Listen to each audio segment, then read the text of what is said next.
Article 151 क्या बोलता है आपका? आर्टिकल 151 बोलता है ऑडिट रिपोर्ट टू प्रेसिडेंट, मतलब जो भी आप ऑडिट करोगे वो रिपोर्ट किसके पास जाएगी? Audit report to president. अब आप सोच लो कि इनके रिपोर्ट के अराउंड कितने मंत्री जेल जा चुके हैं, कितने मंत्री इनके रिपोर्ट के हिसाब से जेल जा चुके हैं। तो आप समझ लो कितनी पावरफुल पोस्ट है कि कैबिनेट मिनिस्टर इस व्यक्ति के रिपोर्ट के ऊपर कितनी चीज़ें निर्भर करती हैं, क्यों कैबिनेट मिनिस्टर्स को भी क्या है, जेल जाना पड़ जाता है। आप समझ लीजिए किस लेवल का ये पावरफुल पोस्ट है। ठीक है,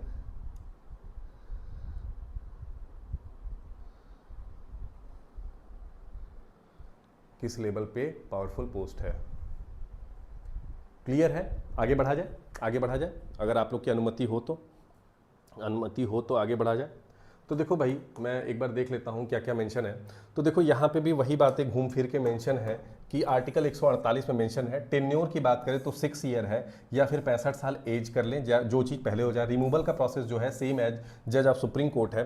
फर्दर अपॉइंटमेंट नहीं हो सकता है। Audit account relation to contingency fund, consolidated fund of India, state and the public account of the state इनके पास है। Has an advisory with respect to account of president of India, इनके पास advisory भी है जो प्रेसिडेंट के account से रिलेटेड चीज़ें होती हैं उससे भी। तो क्या यहाँ तक किसी भी प्यारे मित्र को दिक्कत है? तो एक बार खुल के बताइए, फिर हम लोग आगे की तरफ प्रस्थान किया जाए।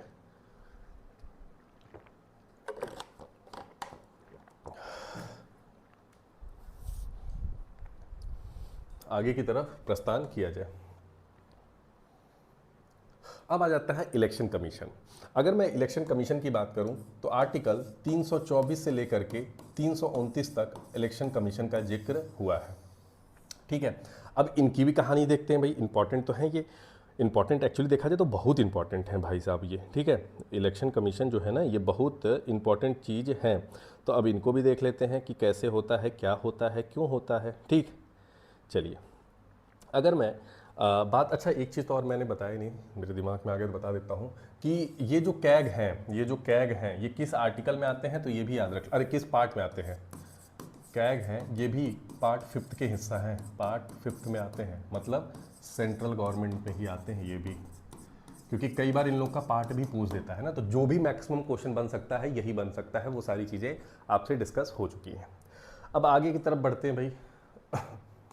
ठीक है, आगे की तरफ बढ़ते हैं इलेक्शन कमीशन में। देखो इलेक्शन कमीशन जो है ना बहुत इंपॉर्टेंट पोस्ट है अगर देखा जाए तो। ठीक है, इलेक्शन कमीशन एक जो होती है चीज़ें वो बेसिकली हमें बताती है कि हमारे पास एक इलेक्शन कमीशन ऑफ इंडिया होनी चाहिए। क्या होनी चाहिए?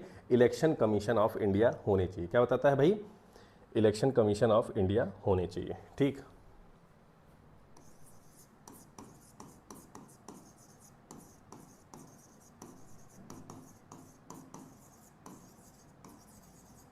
किसमें मेंशन है? आर्टिकल 324 में।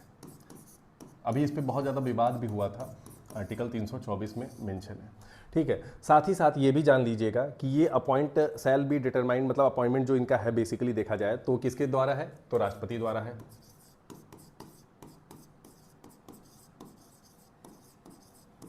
किसके द्वारा है भाई? प्रेसिडेंट द्वारा है। ठीक है, राष्ट्रपति द्वारा इनको अपॉइंट किया जाता है। क्लियर है? ठीक, अपॉइंटमेंट पता चल गया भाई आपको।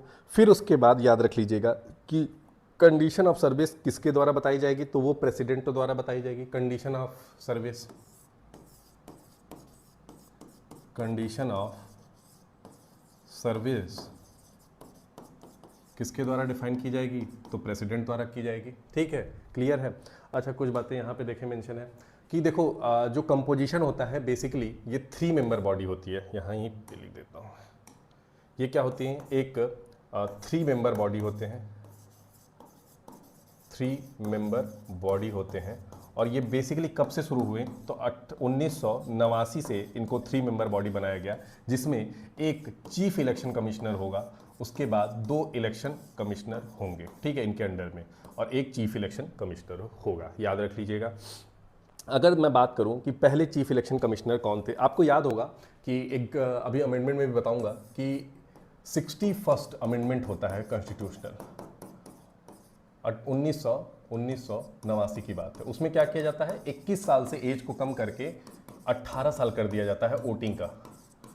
और उसकी वजह से क्या हो जाता है, संख्या बढ़ जाती है वोटरों की। सिंपल सी बात है, जब एज कम करोगे तो संख्या बढ़ जाएगी। जब संख्या बढ़ जाती है तो क्या किया जाता है, इनको फिर से थोड़ा सा इनके पावर को और इनके टेरिटरी को बढ़ाने की कोशिश की जाती है। ठीक है, तो यहाँ पे क्या हो जाता है कि इनको पूरी चीज़ पावर बढ़ाई जाती है और इनकी संख्या भी 3 मेंबर कर दी जाती है। ठीक है, अब अगर मैं बात करूं, कोई आपसे पूछ दे कि भाई किस पार्ट में आते हैं, तो याद रख लीजिएगा कि ये हमारे संविधान के किस पार्ट में आते हैं, ये आपको याद रख लेना है। ठीक है,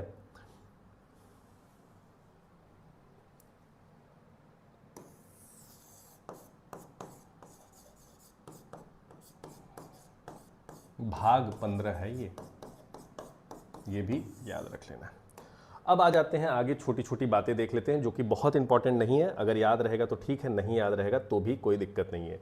कि देखो भाई, फर्स्ट कौन थे, तो सुकुमार सेन थे। सुकुमार सेन क्या थे, पहले थे, फर्स्ट थे। ठीक, फिर दूसरे आते हैं भाई, दूसरे आते हैं जिसमें कि अगर देखा जाए तो इनका जो रिमूवल प्रोसेस होता है वो भी सेम एज सुप्रीम कोर्ट जज होता है।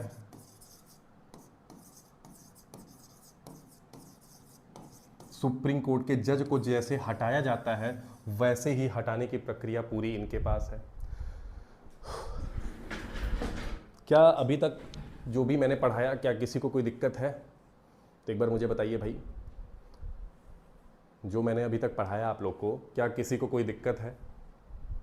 सुप्रीम कोर्ट के जज के बराबर इनका भी रिमूवल होता है। पहले सुकुमार सेन थे, 324 से 329 तक आते हैं। वहीं अगर राज्यों में बात करें तो स्टेट इलेक्शन कमीशन की जो अपॉइंटमेंट की बात होती है तो वो कहीं ना कहीं वो किसके पास होती है, वो होती है गवर्नर के पास। सर पॉलिटी कब कंप्लीट होगा? एक से दो क्लास और लूँगा, कुछ मिसलिनियस है और अमेंडमेंट और आर्टिकल थोड़ा सा एक बार डिस्कशन आप लोगों से करूँगा, पॉलिटी लगभग कंप्लीट हो जाएगी।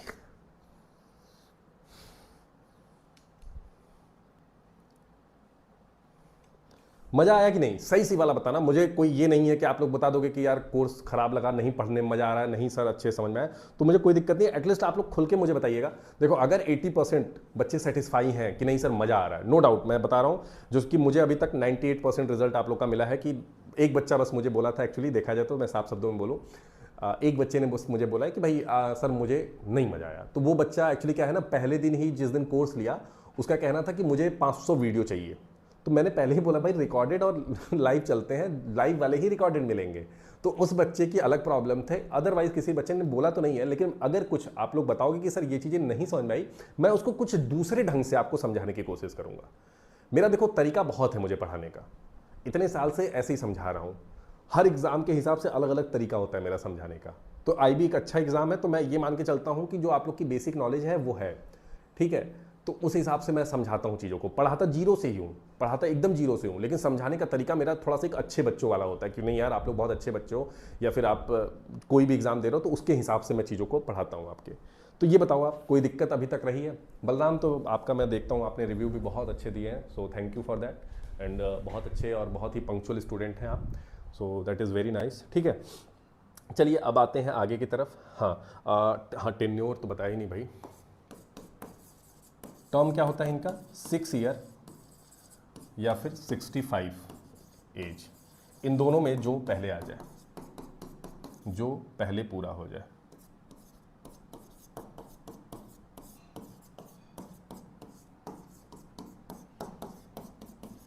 ठीक, जो पहले पूरा हो जाए वो चीज़ आपको हो जाएगी। ठीक, अब आगे आते हैं भाई। अब आ जाता है फिनांस कमीशन। बहुत अच्छा है भाई। देखो फिनांस कमीशन क्या होता है कि ये आर्टिकल 280 में मेंशन है, एक चेयरमैन होते हैं और 4 मेंबर होते हैं। इनको दोबारा अपॉइंट किया जा सकता है? हाँ किया जा सकता है। इसका मैं आंसर दे सकता हूं कि अभी करंट में कौन है, क्योंकि ये अब 5 साल बाद चेंज होंगे। अब इनका प्रोसेस जो है ये आगे 5 साल बाद चेंज होंगे, तो इनको मैं बता सकता हूँ। ठीक है, अब सारी चीज़ें मैं इनकी बात को थोड़ा सा आपको फिर से उसी तरीके से, जैसे मैं अपने तरीके से बताता हूँ उसी तरीके से आपको बताना शुरू करूँगा। क्या है भाई?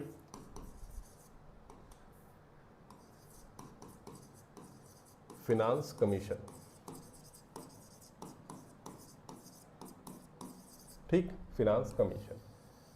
अब दो बहुत इंपॉर्टेंट जो बचे हैं, एक फिनांस कमीशन, एक यूपीएससी। ये दोनों होते ही फिर आपको इतना सोचना नहीं है, फिर आपको आर्टिकल बस पता होने चाहिए, फिर आपको बस आर्टिकल पता होने चाहिए, काम हो जाएगा।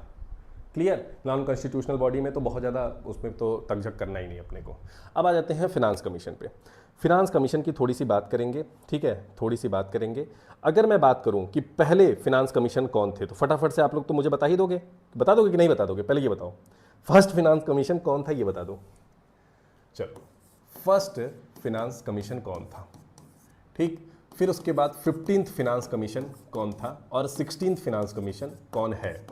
तो मैं सब बता दे रहा हूं क्योंकि कई बार ये भी पूछ देता है। तो देखो, फर्स्ट कौन है, केसी निगॉय साहब थे। कौन था?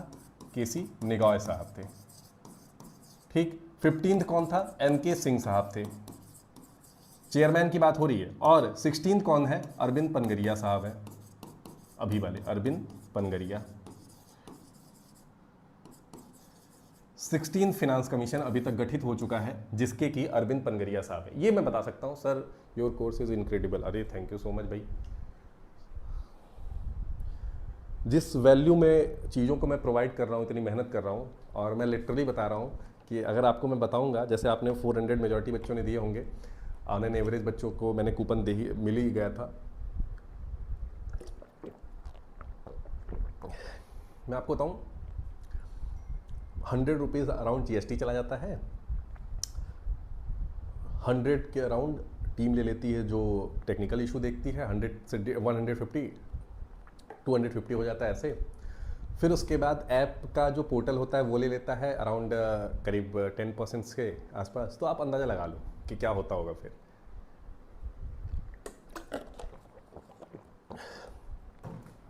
आप अंदाज़ा लगा लो फिर क्या होता है कि मैंने क्यों एक मिनिमम प्राइस रखनी पड़ी है, मेरी मजबूरी जो थी।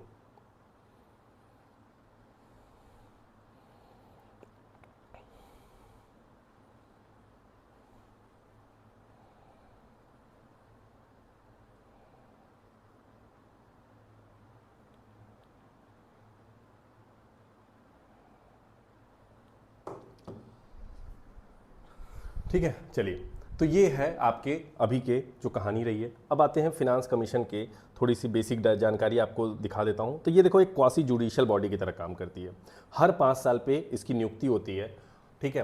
तो अगर मैं बात करूँ आर्टिकल की, तो ये आर्टिकल 280 में मेंशन है। ये एक क्वासी जुडिशियल बॉडी की तरह काम करती है, मतलब आधा जुडिशियल बॉडी की तरह काम करती है, ठीक। साथ ही साथ याद रख लीजिएगा कि इसमें आपको आर्टिकल 280 क्वासी जुडिशियल अपॉइंटमेंट कौन करता है, तो राष्ट्रपति इसके अपॉइंटमेंट करते हैं, प्रेसिडेंट अपॉइंटमेंट करते हैं। अपॉइंटमेंट कौन करता है, तो भाई राष्ट्रपति करते हैं, ठीक है। अपॉइंटमेंट कौन करता है, तो राष्ट्रपति करते हैं, ठीक। टोटल 5 मेंबर होते हैं, 1+4 मेंबर होते हैं, और ये एक जो है चेयरमैन होते हैं, मतलब टोटल 5 लोग होते हैं, एक चेयरमैन, 4 मेंबर। अब इनकी क्वालिफिकेशन इंपॉर्टेंट है, तो जो इनको अपॉइंट किया जाता है, अब इनकी क्वालिफिकेशन की बात कर लेते हैं। जो 4 मेंबर होते हैं पहले उनकी, देखो, जो चेयरमैन होंगे इनको पब्लिक अफेयर में एक्सपीरियंस होना चाहिए बस। इसीलिए अक्सर आप देखोगे ना कि आईएएस ऑफिसर्स को बना दिया जाता है, क्योंकि वो पब्लिक अफेयर में बहुत माहिर होते हैं। अब 4 मेंबर की क्वालिफिकेशन देखिए,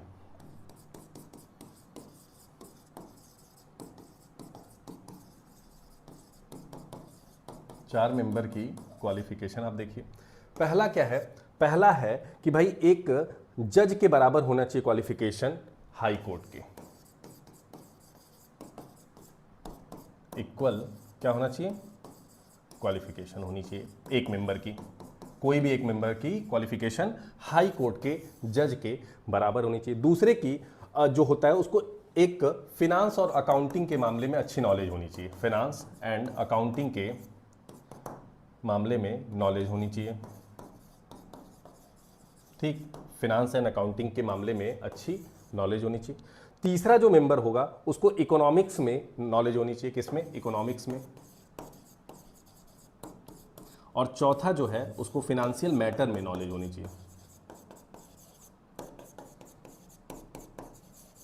तो भाई अकाउंट्स में, इकोनॉमिक्स में, हाई कोर्ट के जज में और फिनेंशियल मैटर में उसको नॉलेज होनी चाहिए।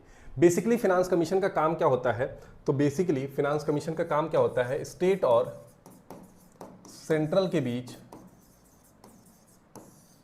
फाइनेंशियल डिवीजन की बात होती है, पैसे की बात होती है, कितना पैसा अलॉट होगा, ठीक, कितना पैसा अलॉट किया जाएगा उस चीज की बात की जाती है। क्लियर है मित्रों, क्लियर है? आगे बढ़ा जाए। तो भाई देखो भाई, फिनांस कमीशन भी हो गया। अब आ जाता है यूपीएससी। नहीं आया क्या? हाँ, यूपीएससी पहले मैं बताऊंगा, ठीक है। अब आ जाते हैं यूपीएससी पे। यूपीएससी सब जो इंपॉर्टेंट है पहले उस पर फोकस करना जरूरी है ना, छोटे मोटे तो होते रहेंगे, ठीक है, छोटे मोटे में बस आर्टिकल याद कर लेना, काम हो जाता है, लेकिन इन सब से बहुत कुछ पूछ सकता है, तो ये हमें पता होना चाहिए। देखो, यूनियन पब्लिक सर्विस कमीशन, आपका एग्जाम भी, आप स्टेट पीसीएस देते होंगे, ये सब देते होंगे, तो वो भी स्टेट सर्विस कमीशन और इन लोगों के द्वारा क्या किया जाता है, कंडक्ट कराया जाता है। क्या कराया जाता है प्यारे मित्र? कंडक्ट कराया जाता है। चलिए बात कर लेते हैं। 315 से लेकर के 323 तक ये आता है, ठीक है। 300 आर्टिकल की अगर मैं बात करूं, 315 से 323 तक ये आर्टिकल आते हैं। अगर मैं भाग की बात करूं तो किस में आते हैं? भाग या फिर पार्ट की बात करूं तो 14वें पार्ट में आते हैं, पार्ट 14 में ये आते हैं, ठीक है। किस में आते हैं? 14वें पार्ट में ये आते हैं। 315 में अगर मैं बात करूं तो ये बताता है public service commission for the union and the state, ठीक है। अगर मैं पेज ऐड कर दूं यहाँ पे और फिर मैं अपने फॉर्म की तरह से बताना शुरू करूं तो यहाँ पे यूपीएससी लिख देता हूँ, आर्टिकल 315 से 323 लिख देता हूँ और कहानी की शुरुआत कर देता हूँ। पार्ट, जिसे भाग बोलते हैं, 14, ठीक। उसके बाद आर्टिकल 315 बोल रहा है कि भाई क्या होना चाहिए, यूपीएससी और स्टेट पीएससी का गठन होना चाहिए, उस चीज़ की बात कही गई है। उसमें भी अगर देखा जाए तो एक और प्रावधान भी है जो कि जेपीएससी का होता है, ज़रूरत पड़ने पे ज्वाइंट पब्लिक सर्विस कमीशन बनाई जाती है, ज्वाइंट पब्लिक सर्विस कमीशन बनाई जाती है। अब इसमें ये कब होता है? मान लो 2 स्टेट है, sir is there any need to study optional in the politics for AFCAT and CGL? मतलब नहीं समझ पाया, किस चीज़ का ऑप्शनल? यूपीएससी का ऑप्शनल? मैं समझ नहीं पाया, एक बार क्लियर क्वेश्चन पूछिए आप, ठीक है। तो देखो, जो ज्वाइंट पब्लिक सर्विस कमीशन होता है वो बेसिकली नियुक्त किया जाता है जब कई बार 2 राज्य चाहते हैं कि मेरा एग्जाम मिल करके एक ही कर दे और उसका पैसा का वहन हमें ना करना पड़े, बार बार हमें दिक्कत न झेलनी पड़े, ठीक है। तो उस तरह की अगर कोई घटना हो, उस तरह की कोई घटना हो तो वो आप मतलब कि होता क्या है, joint public service commission create कर दिया जाता है। अब थोड़ा बेसिक चीज़ें देखते हैं। ये ज्वाइंट पब्लिक सर्विस कमीशन कैसे बनाया जाता है? तो ये पार्लियामेंट द्वारा गठित किया जाएगा। और कैसे? तो लॉ के बेसिस पे, लॉ के थ्रू क्या होगा, ज्वाइंट पब्लिक सर्विस कमीशन बनाया जाएगा, ठीक है। ये एक स्टैट्यूटरी बॉडी होती है, देखा जाए तो जो ज्वाइंट पब्लिक सर्विस कमीशन है ये स्टैट्यूटरी बॉडी के तहत काम करती है, क्योंकि जब चाहे तब इसको फिर हम लोग खत्म भी कर लेते हैं। मान लो एग्जाम करा लिए, जरूरत नहीं है, हटा दो, इस तरह की चीजें भी होती हैं। अब आ जाते हैं अपॉइंटमेंट और टर्म्स को देखते हैं, जो कि आर्टिकल 316 में मेंशन है। आर्टिकल 316 में क्या मेंशन है? अपॉइंटमेंट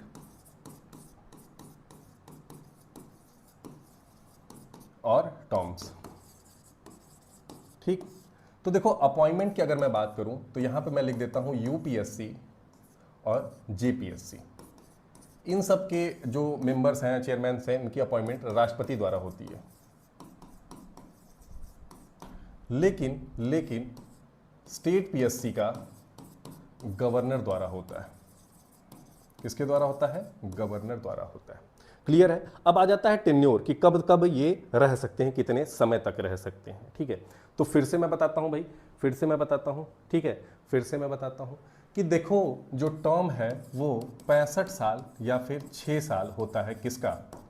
यूपीएससी और जेपीएससी का। और 62 साल और 6 साल किसका होता है? तो वो होता है आपका एसपीएससी और जेपीएससी का, ठीक है। सॉरी, यहाँ पे यूपीएससी जेपीएससी नहीं होगा, ठीक है, स्टेट पीएससी और जेपीएससी का। अब आप बोल रहे हो रिमूवल का भी पावर जो है, देखो ये अपॉइंटमेंट हो गया, अपॉइंटमेंट और रिमूवल दोनों लिख देता हूं, यहां पे रिमूवल लिख देता हूं। रिमूवल का जो पावर है वो कैसे है, ये समझने वाली बात है। तो देखो जो रिमूवल है मतलब रेजिग्नेशन है, बेसिकली रिमूवल ना करके रेजिग्नेशन कह सकते हैं इसको। तो जो रेजिग्नेशन है, अपॉइंटमेंट और रेजिग्नेशन भी इसी माध्यम से जाएगा। रेजिग्नेशन भी जो स्टेट पब्लिक सर्विस कमीशन है वो गवर्नर को देगा, जेपीएससी या फिर यूपीएससी वाला किसको देगा, प्रेसिडेंट को देगा। रीअपॉइंट के लिए इनएलिजिबल है, मतलब दोबारा इनको रीअपॉइंट नहीं किया जा सकता है, ठीक है। रीअपॉइंट कुछ मतलब कुछ पदों में किया जा सकता है, जैसे यूपीएससी के मेंबर बन गया तो आप उससे ऊपर क्या लोगे, पॉलिटिकल साइंस का लिया, आपका कंटेंट काफ़ी है, एफ के, हाँ यार बहुत ज़्यादा है। अरे मैं तो बोल रहा हूँ, आप जाओ, आप कहाँ से हो, जम्मू कश्मीर से हो ना, वहाँ का स्टेट पीसीएस का पॉलिटिकल साइंस का मतलब पॉलिटी का प्री का जितना क्वेश्चन देख सकते हो देखना, और जो जो मैं पढ़ाया उससे कुछ भी बाहर दिखे तो मुझे मैसेज पे बता देना कि सर ये है, और मैं दिखा दूंगा कि देखो इसी कोर्स में ये बताया हूँ, इस क्लास में जाकर के देख लेना, ठीक है। कुछ चीज़ें अब मैंने कई बार बता दी होंगी तो मैंने बोल देता हूँ कि यार इसको तुम देख लेना, बहुत है बेटा, बहुत है मतलब, ठीक है। चलो भाई, तो आर्टिकल 317 रूल्स के बारे में बात करता है, ये सारी चीज़ें हैं, और अब मैं बहुत ज़्यादा इसमें नहीं जाता हूँ। अगर देखो पावर की बात की जाए तो मैं थोड़ा कुछ आर्टिकल से इंपॉर्टेंट जो है वो बता देता हूँ कि अगर 322 में देखा जाए, आर्टिकल 322 में देखा जाए तो 322 में कहता है पावर जो होती है वो कैसे होगी, पावर जो है वो कैसे बढ़ेगी। तो देखो जेपीएससी का और यूपीएससी का पावर किसके पास है, तो याद रख लीजिएगा जेपीएससी और यूपीएससी का पावर जो बढ़ाने का है वो पार्लियामेंट के पास है। किसके पास है, पार्लियामेंट के पास है। और वहीं अगर मैं बात करूं JPSC UPSC state public service commission का किसके पास है, स्टेट लेजिस्लेचर के पास है, ठीक, स्टेट लेजिस्लेचर के पास है। क्या यहां तक किसी को दिक्कत है? अच्छा, एक और पार्ट जो कि कभी कभी नहीं पूछता लेकिन फिर भी नया बाद में ऐड हुआ था, पार्ट 14A, ठीक है, 14A ये क्या है, ट्रिब्यूनल से रिलेटेड है, ट्रिब्यूनल से रिलेटेड है, याद रख लीजिएगा, ट्रिब्यूनल से रिलेटेड है। अब आ जाते हैं थोड़ा सा पीछे की तरफ, जो जो चीज़ें हमने नहीं देखी थी उसको देख लेते हैं। अब देखिए बेसिक्स है, थोड़ा सा स्पीड अप में चल सकते हैं आप, क्योंकि जितना इंपॉर्टेंट चीज़ें थी मेजरली बड़े बड़े वो सारे मैंने बता दिया। अच्छा, फर्स्ट इलेक्शन यूपीएससी चेयरमैन बताया कि नहीं मैंने, फर्स्ट यूपीएससी चेयरमैन बताया, देखो भाई बताओ, फर्स्ट यूपीएससी चेयरमैन मैंने बताया कि नहीं?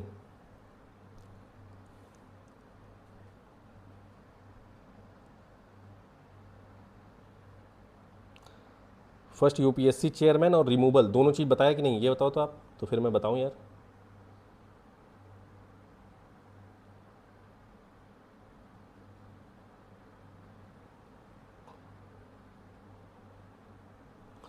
चलो पहले तो मैं ये बता देता हूं कि रिमूवल, शायद रिमूवल नहीं बताया मैंने,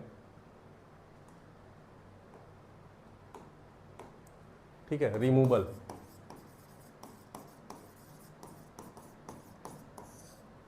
रिमूवल इनका हटाने का जो क्या क्या कंडीशन होती है तो तब इनको हटाया जा सकता है। पहला कि ये इंसॉल्वेंट हो जाए, मतलब बैंक करप्ट हो जाए। पहले तो रिमूवल अथॉरिटी कौन है, तो रिमूवल अथॉरिटी प्रेसिडेंट है। पहला इंसॉल्वेंट हो जाए मतलब बैंक करप्ट, बैंक का पैसा वैसा लेके भाग जाए, तब इनको हटाया जाएगा इस पोस्ट से। दूसरा, अगर कि ये किसी पेड एम्प्लॉयमेंट में इंगेज है, पेड एम्प्लॉयमेंट में इंगेज है, में इंगेज है। तीसरा, अगर मैं बात करूं कि अगर ये अनसाउंड माइंड के हैं, मतलब दिमाग इनका काम करना बंद कर दिया है, अनसाउंड है। और चौथा, अगर मैं बात करूं, चौथा मैं बात करूं इसमें कि अगर ये व्यक्ति मिसबिहेवियर, ग्राउंड ऑफ मिसबिहेवियर है तो कॉन्स्टिट्यूशन के खिलाफ है, ग्राउंड ऑफ मिसबिहेवियर है तो।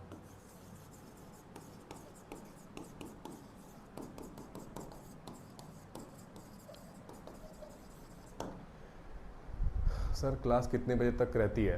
बेटा मैं पहले ही बताया हूँ कि क्लास का कोई टाइम फिक्स नहीं रहता है, लेकिन बच्चों ने बोला है कि सर 1 घंटे से ज़्यादा मत रखिए, तो मैं 1 घंटे 10 मिनट 15 मिनट यही रखता हूँ। और मुझे लगता है 14-15 क्लास हुई होंगी तो 20-25 घंटे मैंने पढ़ाया होगा, 25 घंटे तो मैंने पढ़ाया होगा, मुझे लगता है 20 से 25 के बीच में होगा टोटल, ठीक है। तो ये रिमूवल का प्रोसेस है। अब चलिए फटाफट से कुछ चीज़ें देख लेते हैं जो जल्दी जल्दी आपकी कंप्लीट हो जाएंगी। हाँ चलिए, अब देखिए नेशनल बैकवर्ड कमीशन की मैंने बात की थी, तो वो मैं बता देता हूं कि national backward commission schedule caste के लिए 338 में मेंशन है। किसमें मेंशन है? 338 में आर्टिकल मेंशन है। चेयरमैन होते हैं, वाइस चेयरमैन मैन होते हैं और 3 मेंबर, मतलब टोटल 5 मेंबर की बॉडी होती है। ये 3 ईयर का इनका टर्म होता है। फर्दर अपॉइंटमेंट किया जा सकता है। ये भी एक क्वासी जुडिशियल प्रोसेस होता है और इनका रिपोर्ट मॉनिटरिंग जो है वो शेड्यूल कास्ट के लिए होता है, सिविल कोर्ट की तरह होता है। और अपॉइंटमेंट भी कौन करता है? तो राष्ट्रपति करते हैं। और कहीं ना कहीं इनका फिर से अगर इनका मतलब जो भी ये अपनी रिपोर्ट भी सबमिट करते हैं तो ये भी किसको करते हैं? तो ये भी प्यारे मित्र याद रख लीजिएगा कि राष्ट्रपति महोदय करते हैं। When all the GS subject will completed sir and hardly 1 month left to for the exam. 15 सितंबर की डेडलाइन है, उससे पहले कंप्लीट हो जाएगा दोस्त। पॉलिटी खत्म होते ही मैंने पहले बताया आर्ट एंड कल्चर और हिस्ट्री साथ में चलेगा। स्टैटिक आर्ट एंड कल्चर खत्म होगा, स्टैटिक खत्म हो जाए वहीं पे चलेगा और उसी जगह पे साइंस चलेगी। 2 पैरेलल क्लासेस चलेंगी। अगर मैं कोशिश करूंगा कि देखो जितनी भी क्लासेस हुई हैं मैक्सिमम, देखो मैं बताया हूं कि 70 क्लास तक जानी चाहिए पूरी जीएस में। 70 से 80 क्लासेस में हम लोग कंप्लीट करने की कोशिश करेंगे और जिसमें कि आपको बहुत सारी चीज़ें कंक्लूड होने वाली। तो मेजर जो सब्जेक्ट है पॉलिटी खत्म होते ही ज्योग्राफी और हिस्ट्री बचेगा। तो ज्योग्राफी और हिस्ट्री में जो भी होगा, साथ ही साथ स्टैटिक जीके, साइंस और आपका आर्ट एंड कल्चर वाला पोर्शन चलने लगेगा इसी के पैरेलल में। तो 2 क्लासेस होंगी तो जल्दी होगा। मतलब वीकली आपको 12 से 14 क्लासेस मिलेंगी। अगर मैं बोलूँ कि 5 हफ्ते भी है तो आप समझ लो कि 60 क्लासेस और मिल जाएंगी। 70 से 75 हो जाएगा। करंट अफेयर का अलग रहेगा। करंट अफेयर का मतलब अलग क्या रहेगा, उसी में इंक्लूडेड रहेगा। करंट अफेयर की हो सकता है लास्ट में 3-4 क्लासेस एक्स्ट्रा और लेनी पड़े मुझे, क्योंकि हो सकता है इस हिसाब से देखा जाए तो 20 क्लास में मान के चल रहा हूँ, 20 से 25 क्लास में करंट अफेयर आपका निपटाया जाएगा। ठीक, चलिए आगे की तरफ बढ़ते हैं भाई। वहीं अगर शेड्यूल ट्राइब के लिए देखते हैं तो 338 ए आता है। ठीक है, 338 ए आता है और चेयरमैन वाइस चेयरमैन 3 मेंबर होते हैं। सेम होता है, 3 साल के लिए होता है। फर्दर अपॉइंटमेंट की जा सकती है। ये भी क्वासी जुडिशियल बॉडी होती है। वहीं आते हैं बैकवर्ड क्लास जो कि बाद में बना है, 338 बी आता है। इसमें चेयरमैन वाइस चेयरमैन और 3 अदर मेंबर होते हैं। ये भी 3 साल का होता है। सेम होता है इसमें ज्यादा चीजें चेंज नहीं होती है।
हेलो,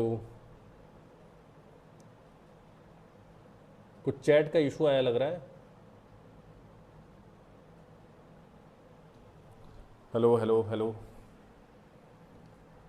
देखते हैं भाई, चैट का कुछ इशू आया लग रहा है। रिजॉल्व कर लेंगे इसको, पहले क्लास ले लेते हैं आज की, कंप्लीट कर लेते हैं उसके बाद। ठीक है, तो ये हो गया नेशनल बैकवर्ड क्लासेस के लिए। फिर आता है लिंग्विस्टिक ऑफिसर के लिए जो कि 350 बी में मेंशन है। कमिश्नर होते हैं, डिप्टी कमिश्नर होते हैं और असिस्टेंट कमिश्नर होते हैं। ये होता है प्लेजर ऑफ प्रेसिडेंट तक ड्यूटी करते हैं। इनको फिर से अपॉइंट किया जा सकता है, यही प्रोसेस है। ये भी अपनी रिपोर्ट राष्ट्रपति महोदय को सबमिट करते हैं। तो देखो मेजर चीजें अपनी कंप्लीट हो गई थी। यूपीएससी यहाँ पे हो गया है। अब आ जाते हैं, देखो स्टेट पब्लिक सर्विस कमीशन जो कि मैंने बता ही दिया था कि ये भी होते हैं। 6 साल से 62 साल इनकी एज होती है। ये सारी चीजें तो मैंने साथ में।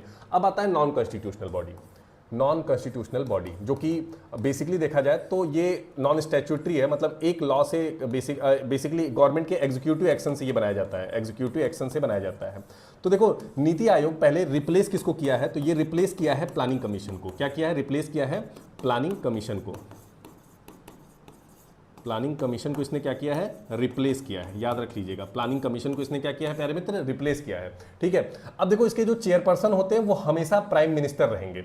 हमेशा इसके जो चेयर रहेंगे, चेयर पे जो रहेगा मेन हेड रहेगा वो प्राइम मिनिस्टर रहेंगे। और वाइस चेयरमैन कौन रहेंगे? वो प्राइम मिनिस्टर द्वारा ही अपॉइंट किए जाते हैं। गवर्निंग काउंसिल में चीफ मिनिस्टर होंगे सारे स्टेट के और लेफ्टिनेंट गवर्नर होंगे यूनियन टेरिटरी के। रीजनल काउंसिल को जो है वो बेसिकली चीफ मिनिस्टर और लेफ्टिनेंट गवर्नर द्वारा किया जाएगा, लेकिन जो उसके चेयर्ड होंगे वो प्राइम मिनिस्टर होंगे और या तो उनके द्वारा नॉमिनेट किया कोई किया गया रहेगा वो रहेगा। एडॉक मेंबर 2 मेंबर हो सकते हैं। बेसिकली ये डेवलपमेंट पे चीजें के काम करते हैं और ये प्लानिंग कमीशन को रिप्लेस करके 1 जनवरी 2015 को इसका गठन हुआ है। ठीक है, ये नॉन कॉन्स्टिट्यूशनल बॉडी में आएगी, जिसका एग्जांपल मैंने दे दिया था। ह्यूमन राइट कमीशन की अगर मैं बात करूं तो जो चेयरमैन होते हैं, person who has been chief justice of India और जज ऑफ सुप्रीम कोर्ट के बराबर होगा, उसे चेयरमैन नियुक्त किया जाएगा। और बेसिकली इनका भी जो अपॉइंटमेंट होता है वो सब किसके हाथ में होता है, तो राष्ट्रपति महोदय के हाथ में होता है। और 1993 में ये आए हैं और ये क्या है, सिंगल लॉ के थ्रू बने हैं। तो ये क्या है, स्टैट्यूटरी बॉडी है, सिंगल लॉ के थ्रू बनी है, एक स्टैट्यूटरी बॉडी है। ठीक है, याद रख लीजिएगा, सिंगल लॉ के थ्रू बनाई जाती है जरूरत पड़ने पे। 5 मेंबर होते हैं, एक मेंबर जो कि जज के बराबर होता है सुप्रीम कोर्ट के, एक मेंबर जो होगा has been the chief justice of high court, वो मतलब बेसिकली इक्विवेलेंट होगा, chief justice of high court के बराबर होगा।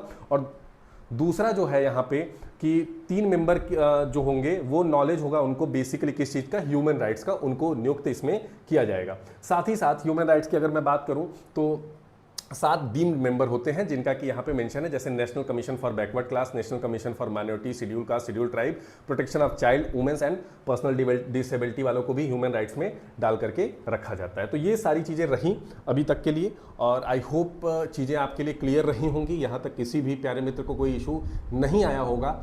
और आज की क्लास यहीं पे समाप्त करेंगे। जो मेजर चीज़ें थी, जो बढ़िया चीज़ें थी, जो ज़रूरी वाली चीज़ें थी, वो सारी चीज़ें हमने बहुत अच्छे से डिस्कस की। आई होप चीज़ें आपको क्लियर हो गई होंगी। कोई इशू होगा कमेंट बॉक्स में बता दीजिएगा। कुछ बच्चों को इशू आ रहा है कि उनके क्लासेस मतलब उनको एक PDF नहीं मिल पा रहा है 600 वन लाइनर का, पता नहीं क्यों नहीं मिल पा रहा है। रिकॉर्डेड वाले सेक्शन में जाओगे आप तो वहाँ पे एक सेक्शन नोट्स का होगा, नोट्स वाले में अलग सेक्शन आपको मिल जाएगा, वहाँ पे ऑलरेडी पड़ा हुआ है।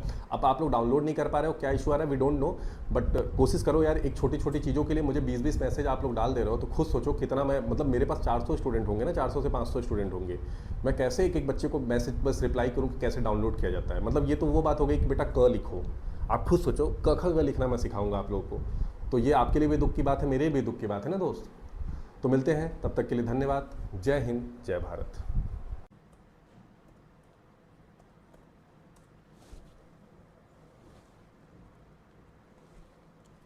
Hello everyone, hello. एक बार सेशन को शुरू कर लेते हैं भाई। आई होप मैं ऑडिबल हूँ, आवाज़ जा रही है मेरी, कोई ऐसा इशू नहीं है जिसमें ऑडिबल का इशू हो। एक बार मुझे बता दीजिए आप लोग भी, अगर कोई ऑडिबिलिटी या ऐसा कुछ इशू हो तो। हाँ ठीक है, मैंने खुद चेक कर लिया। चलिए सेशन की फिर शुरुआत करते हैं आप हम लोग, ठीक है। आई होप मैं ऑडिबल हूँ, और जो लोग आ रहे हैं एक बार बता दीजिएगा कि अगर कुछ ऐसा इशू है कि ऑडिबिलिटी या ऐसा सच मतलब कुछ भी दिक्कत आ रही है, तो आप लोग मुझे मैसेज में या फिर जैसे भी आपको लगे उचित बता दीजिए। आज इंपॉर्टेंट अमेंडमेंट की क्लास है, क्योंकि यहाँ से पता ही है आपको कि अमेंडमेंट के क्वेश्चंस तो लगभग शिफ्ट में पूछ ही लेते हैं अक्सर। तो आज हम लोग अमेंडमेंट की कहानी भी निपटा लेंगे, और आज के बाद आपको अमेंडमेंट में कोई समस्या नहीं आने वाली है, ठीक है।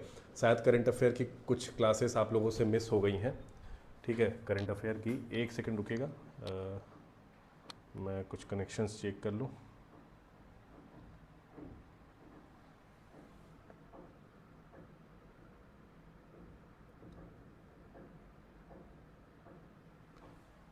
Good afternoon Deepika. So basically अभी जो आई थिंक सेकेंड लास्ट है, एक क्लास और मुझे लेनी ही पड़ेगी, और पॉलिटी की क्लासेस आप लोगों की लगभग समझ लीजिए ख़त्म ही हो गई है। और अब कल, आज करंट अफेयर था सुबह 9 बजे, शायद आप लोगों ने देखा नहीं था।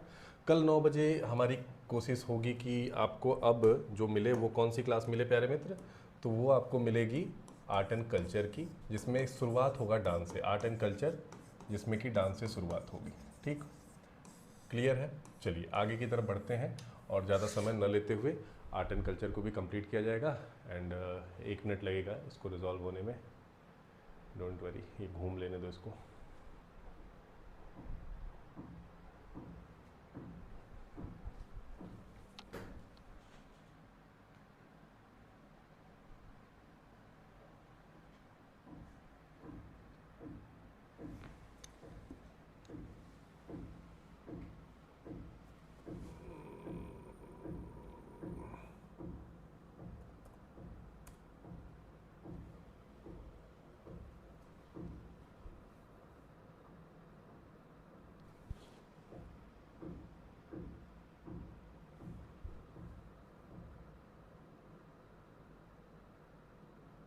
एक मिनट दे दीजिए, कनेक्शन चेक कर लूँ मैं।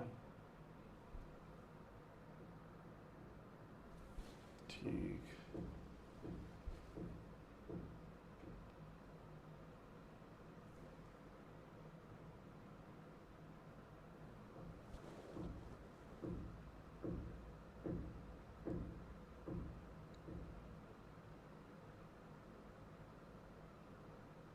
ठीक है, अब सही है।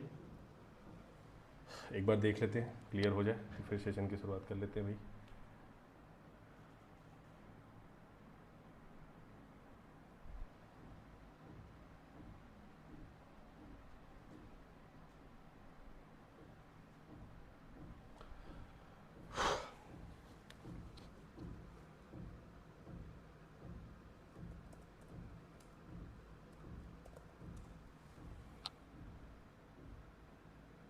ठीक है, चलिए हो गया इशू सॉल्व।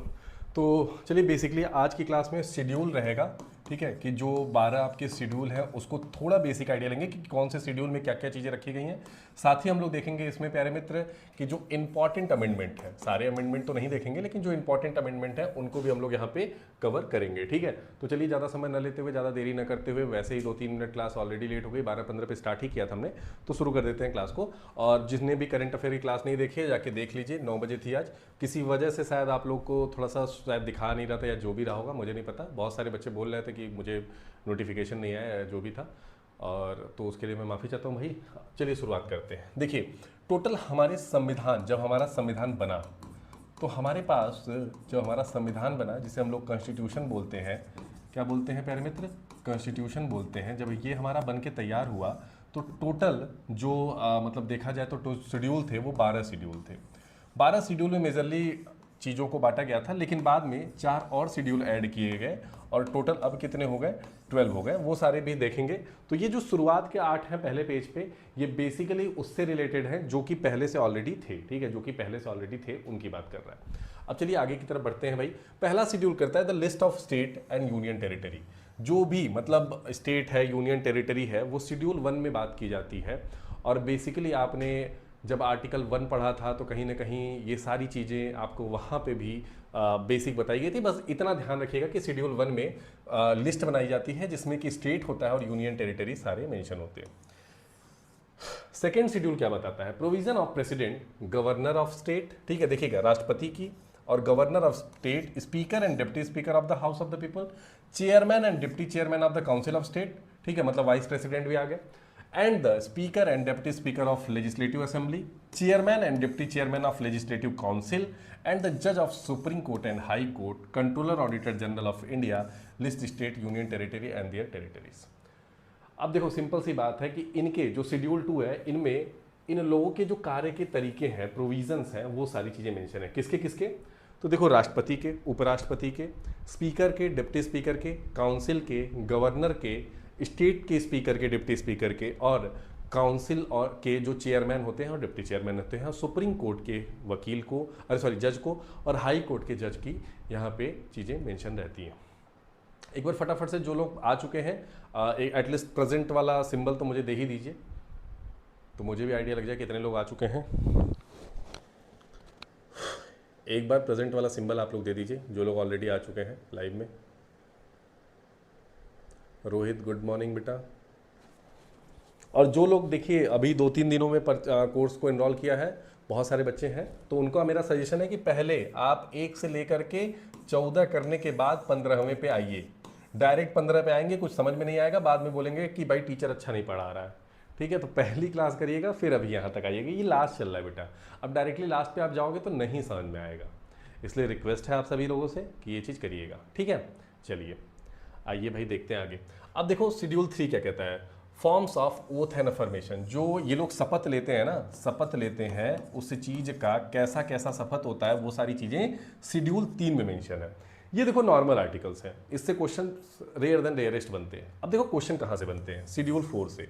शेड्यूल 4 बहुत इंपॉर्टेंट है। क्यों इंपॉर्टेंट है, क्योंकि इसमें अगर जब आपने देखा होगा आर्टिकल, कौन सा, आर्टिकल 2 और या फिर 3, जब आर्टिकल 3 में आप देखोगे कि क्या करते हैं हम लोग नए अच्छा आर्टिकल 3 बताइए पहले, आर्टिकल 3 क्या है, आर्टिकल 3 एक बार बताइए, सर नोटिफिकेशन नहीं आता।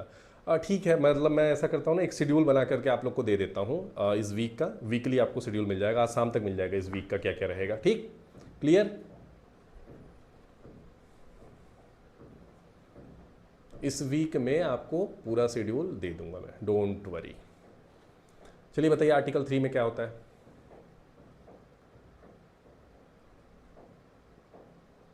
आर्टिकल 3 बताइए भाई, किसी को पता है? मुझे ही बताना होगा।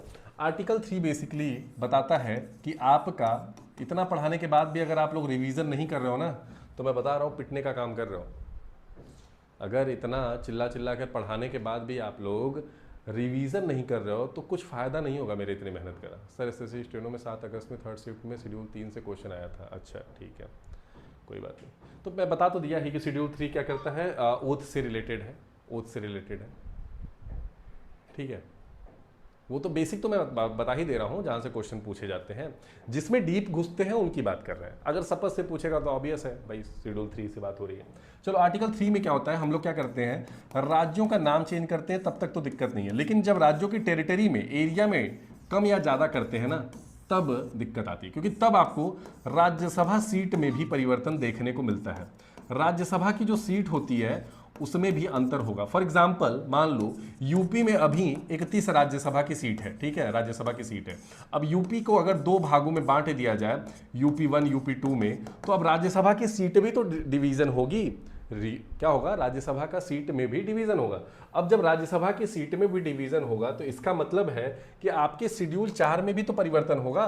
तो ये बेसिकली क्या कहता है कि राज्यसभा की सीट देता है, काउंसिल ऑफ स्टेट यानी कि अपर हाउस बोला जाता है, और अपर हाउस का जो भी सीट डिवीजन होगा वो उसके एरिया के बेसिस और पॉपुलेशन के बेसिस पे होता है जो, तो भाई पॉपुलेशन तो उसका बदल जाएगा ना, पॉपुलेशन स्ट्रक्चर भी तो बदल जाएगा। इस वजह से शेड्यूल 4 में आपको परिवर्तन या फिर चीजें देखने को मिलती हैं। वहीं आते हैं शेड्यूल 5। शेड्यूल 5 किस चीज के लिए प्रोविजन है, administrative control of schedule area for the end the schedule tribe. देखो बेसिकली क्या है, जो एडमिनिस्ट्रेटिव चीजें होती हैं, जैसे फॉर एग्जांपल गवर्नर होते हैं वहाँ के मेन ऑफिसर, और कुछ राज्यों का मैंने बताया था कि आपको ट्राइबल ऑफिसर नियुक्त करने पड़ते हैं, जैसे मध्य प्रदेश, झारखंड और छत्तीसगढ़, इन राज्यों में मैंने बताया था, उड़ीसा में, कि आपको एक ट्राइबल मिनिस्टर भी अलग से नियुक्त करना पड़ता है। याद होगा तो याद होगा आपको क्लासेस में। साथ ही साथ ये जो ट्राइबल मतलब ये क्या होता है, जो 5th शेड्यूल है, ये बेसिकली उन एरिया को एडमिनिस्ट्रेशन करने में काम आता है जिन एरियो में, जिन जगहों पे बेसिकली होता क्या है प्यारे मित्र, कि जो भी हमारे मतलब शेड्यूल ट्राइब वाले लोग रहते हैं, उस एरिया को नोटिफाई किया जाता है और उस एरिया का बेसिकली कहीं ना कहीं उनके स्पेसिफिक यूज़ के लिए वर्क कराया जाता है। क्योंकि बहुत सारे ट्राइबल एरिया में होता क्या है, हम लोग करते क्या है कि उस चीज़ों का गलत, मतलब गलत इन द सेंस कि जो उनके विरोध में, जो ट्राइबल पीपल हैं उनके विरोध में कार्य करते हैं। फॉर एग्जांपल उनको ना रोडें वैसी नहीं चाहिए कि आप भाई 5 स्टार रोडें बना दो, लेकिन उनको पेड़ चाहिए, उनको जो जीवन है, लाइफस्टाइल है, उनका अलग है। तो उस चीज़ का गलत तरीके से, मतलब अगर सरकार या कोई भी कर रहा है तो उस चीज़ पे भी ध्यान दिया जाता है, उस पर गवर्नर इस चीज़ को करते हैं। अब इसमें शेड्यूल 5 में कुछ स्टेट नहीं है, जैसे आसाम नहीं है, मेघालय नहीं है, त्रिपुरा नहीं है, मिजोरम नहीं है, उनके लिए स्पेशल स्टेटस रखा गया है। कहाँ से, 6 शेड्यूल में। अब आप बोलोगे सर जब एक स्टेट था ही, मतलब एक शेड्यूल था, तो इसमें, क्योंकि देखो इन राज्यों की कंडीशन अलग है, हर राज्यों में एक जैसा कंडीशन नहीं रहता है। नॉर्थ ईस्ट में आसाम, मेघालय, त्रिपुरा और मिजोरम की कहानी थोड़ी सी अलग है। इन जगहों पे जब आप जाओगे तो आपको देखने को मिलेगा कि बहुत सारी ऐसी चीजें हैं जो कि नॉर्मल इंडिया के ट्राइबल के साथ समस्या नहीं है। इस वजह से यहां पे गवर्नर डायरेक्टली इस चीज को डील करते हैं इन राज्यों का। कौन कौन से, तो भाई याद रख लीजिएगा, माटा, मैं तो भाई माटा ही याद रखता हूं, माटा, ठीक है। माटा का मतलब है मेघालय, आसाम, त्रिपुरा, मिजोरम, ठीक है। सॉरी, माटा नहीं था यार, ये दूसरा वाला है, इसका था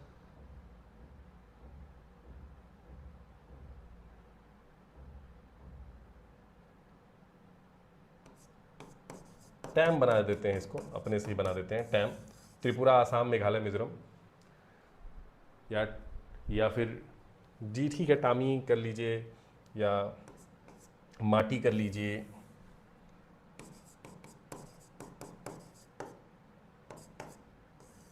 मैट, ठीक है। तो कुछ भी कर लीजिए, याद रहे बस आपको, उतना इंपॉर्टेंट है। तो ये कहानी शेड्यूल 6 में रखी गई। ये कहानी कहाँ रखी गई? शेड्यूल 6 में रखी गई। क्लियर है? यहाँ तक किसी भी मेरे मित्र को समस्या है तो बताइए भाई। शेड्यूल 6 तक किसी को समस्या है तो बताइए। बेसिक है, देखो यहाँ से कुछ ऐसा तीर मारने वाली चीज़ें नहीं पूछी जाती हैं, ध्यान रखिएगा। यहाँ से कुछ भी ऐसा तीर मारने वाली चीज़ें नहीं पूछी जाती हैं।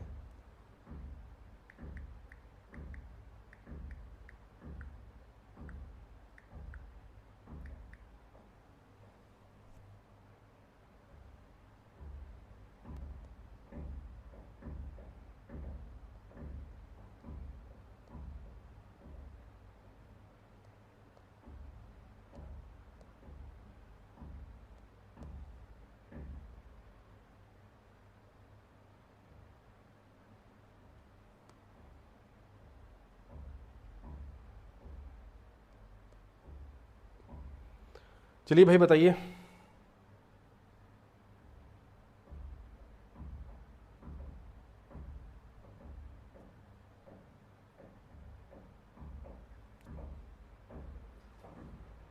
MMTA कुछ भी याद कर लो, ATM, हाँ ATM भी चलेगा, जो भी बना लो याद कर लो। अब आते हैं देखो शेड्यूल 7 पे।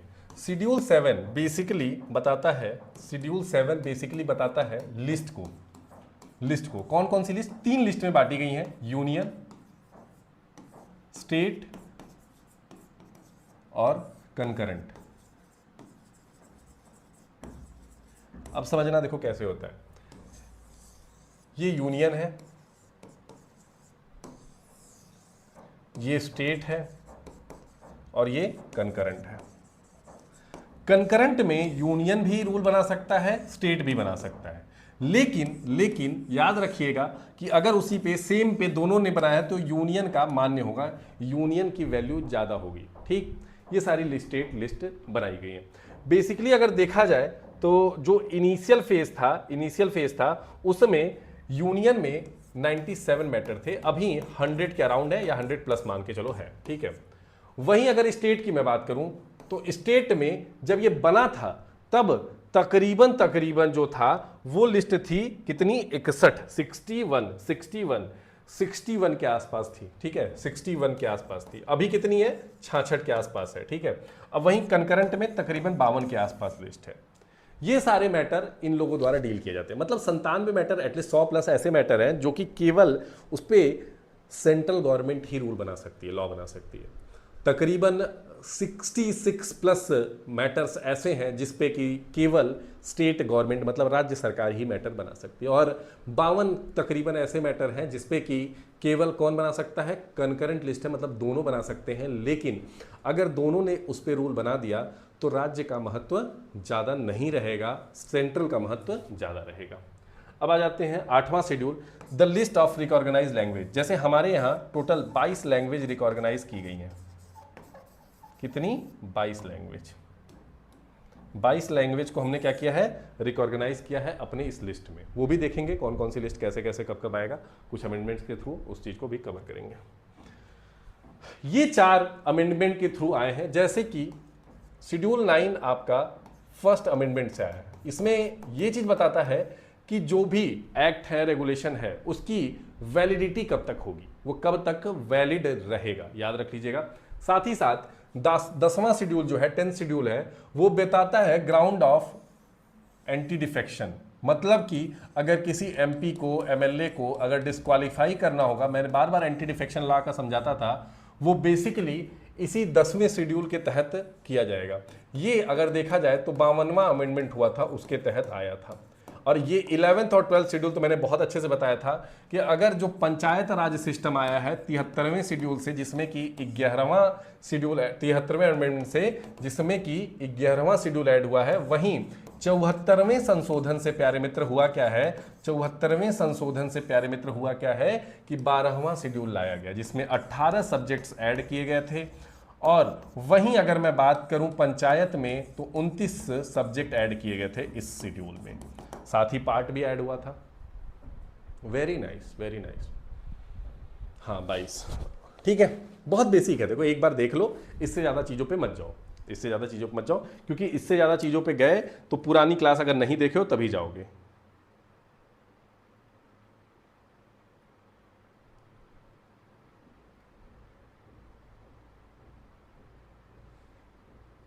ठीक है, ठीक है प्यारे मित्र, चलिए आगे की तरफ चलते हैं भाई। एक्चुअली आज लगातार बैक टू बैक 2-2 क्लासेस हो गई ना, तो थोड़ी सी थकान सी भी महसूस हो रही है। वैसे कोई दिक्कत नहीं है, मैं वैसे 4-4 घंटे 6-6 घंटे क्लास लिया हूँ, बट पता नहीं क्यों आज ऐसा लग रहा है मुझे। हो सकता है मैं आज अर्ली उठ गया हूँ, क्योंकि मेरी आदत है कंटेंट बनाते बनाते ना मुझे 3-4 बज जाते हैं रात के। मतलब मैं 4 बजे तक आप लोग के ये मटेरियल्स जो आप पढ़ते हैं उसको मैं बनाता हूँ, तो कहीं ना कहीं उसमें जब समय ज़्यादा लग जाता है तो सोता हूँ लेट, तो सुबह उठने में कई बार ऐसा हो जाता है जल्दी। तो आज उठ गया हूँ 6 बजे भी, 4 बजे सोया हूँ, तो शायद उसकी वजह से भी समस्या रहती है। ठीक है, चलिए आगे चलते हैं भाई। देखिए प्रथम अनुसूची जिसमें कि अनुच्छेद 1 और 4 के बारे में दिया गया है, राज्य और केंद्र शासित प्रदेशों का अधिकार क्षेत्र और उनकी लिस्ट बनाई गई है। द्वितीय क्षेत्र में आर्टिकल 59, 65, 75, 97, 125, 48, 158, 164, 186, 221, इन सब में जो भी मतलब आते हैं उनके वेतन और उनके विशेषाधिकार, मतलब उनकी सैलरी और उनके जो विशेष अधिकार होते हैं वो सारी चीज़ें यहाँ पे मेंशन आपको मिलेंगी। ठीक, किसमें भाई? द्वितीय शेड्यूल में, दूसरे शेड्यूल में। दूसरे शेड्यूल जो कि जिसमें 65, 59, आर्टिकल 75, 97, 125 मतलब सुप्रीम कोर्ट से रिलेटेड है, 148 मतलब कैग से रिलेटेड है, 158 मतलब गवर्नर से, 164 मतलब मिनिस्टर से, और 186 और 221 हाई कोर्ट से रिलेटेड है। इन लोगों के जो मतलब राष्ट्रपति होते हैं, राज्यपाल होते हैं, कैग होते हैं, इन सब लोगों के वेतन और भत्ते और इनके जो स्पेशल पावर है वो सारी चीज़ें मेंशन है। वहीं अगर तीसरे शेड्यूल की बात की जाए तो 75, 84, 99, 124, 146, 173, 188 और 219 ये शपथ प्रतिज्ञा ली जाती है, जिसमें केंद्रीय मंत्री आते हैं, संसद आते हैं, उच्च न्यायालय आता है और उच्चतम न्यायालय भी आता है और कैग आते हैं। ये सारे लोग इसमें क्या आते हैं? शपथ में आते हैं तीसरे शेड्यूल में। ठीक, अब आता है चौथा शेड्यूल जिसमें कि 4 और 80 आर्टिकल जो है उसको मेंशन किया जाता है। राज्यसभा की सीटों का विवरण इसमें किया जाता है। राज्यसभा की जो सीट होती है उसको किसको किसको मिलेगा, किस राज्य को कितना मिलेगा, वो सारी चीजें। पांचवें में आर्टिकल 244 मेंशन है जिसमें कि जो अनुसूचित जनजातियों का क्षेत्र है वो सारी चीजें उसमें डिसाइड की जाती है। और वहीं छठे में आर्टिकल 244 और 275 मेंशन है जिसमें कि आसाम, त्रिपुरा, मेघालय इन जैसे राज्यों को मतलब आसाम, मेघालय, त्रिपुरा और मिजोरम जैसे राज्यों को इंक्लूड किया जाता है शेड्यूल एरिया में। वहीं सातवीं अनुसूची जो कि 246 से रिलेटेड है और ये संघ की सूची है, लेकिन जो कि अब तो 100+ हो चुकी है। राज्य की सूची 59, अब ये भी बढ़ चुकी है, तो यहाँ पे ये चीज मैं हटा दे रहा हूँ थोड़ा सा। और ये जो है करंट जो सूची है जिसे समवर्ती सूची भी बोलते हैं वो भी इसी में मेंशन है। 8वें में अगर मैं बात करूं तो 344 और 351 के तहत क्या मान है? 22 भाषाएं हैं जिसमें कि 14 पहले थी, बाद में 8 जोड़ी गई हैं। 9वें अनुसूची जो कि 31B के अंतर्गत आता है जिसमें कि कुछ जो अधिनियम है ये पहले अमेंडमेंट के थ्रू आया था, उनको क्या करते हैं हम लोग बेसिकली उनकी वैलिडिटी को चेक करते हैं। 10वें अनुसूची जिसमें 102 और 191 आता है जिसमें कि जो MP हैं, MLA हैं, उनके डिस्क्वालिफिकेशन से रिलेटेड है अगर वो दल बदल रहे हैं तो, दल विरोधी कानून इसको बोला जाता है। ठीक है, 11वीं सूची जो कि 243G और 243 में ही 12वीं अनुसूची जो कि 74वें संशोधन से आया है। अब बताओ किसी को शेड्यूल में कोई बेसिक दिक्कत है तो बताओ।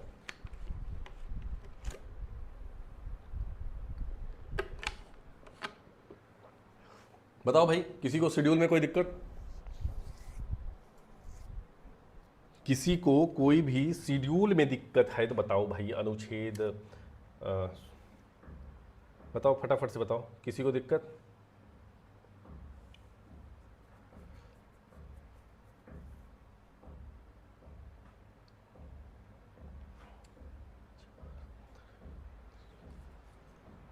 चलो आगे चलते हैं। तब अब आते हैं कॉन्स्टिट्यूशनल अमेंडमेंट पे। अब आते हैं कॉन्स्टिट्यूशनल अमेंडमेंट, संवैधानिक संशोधन।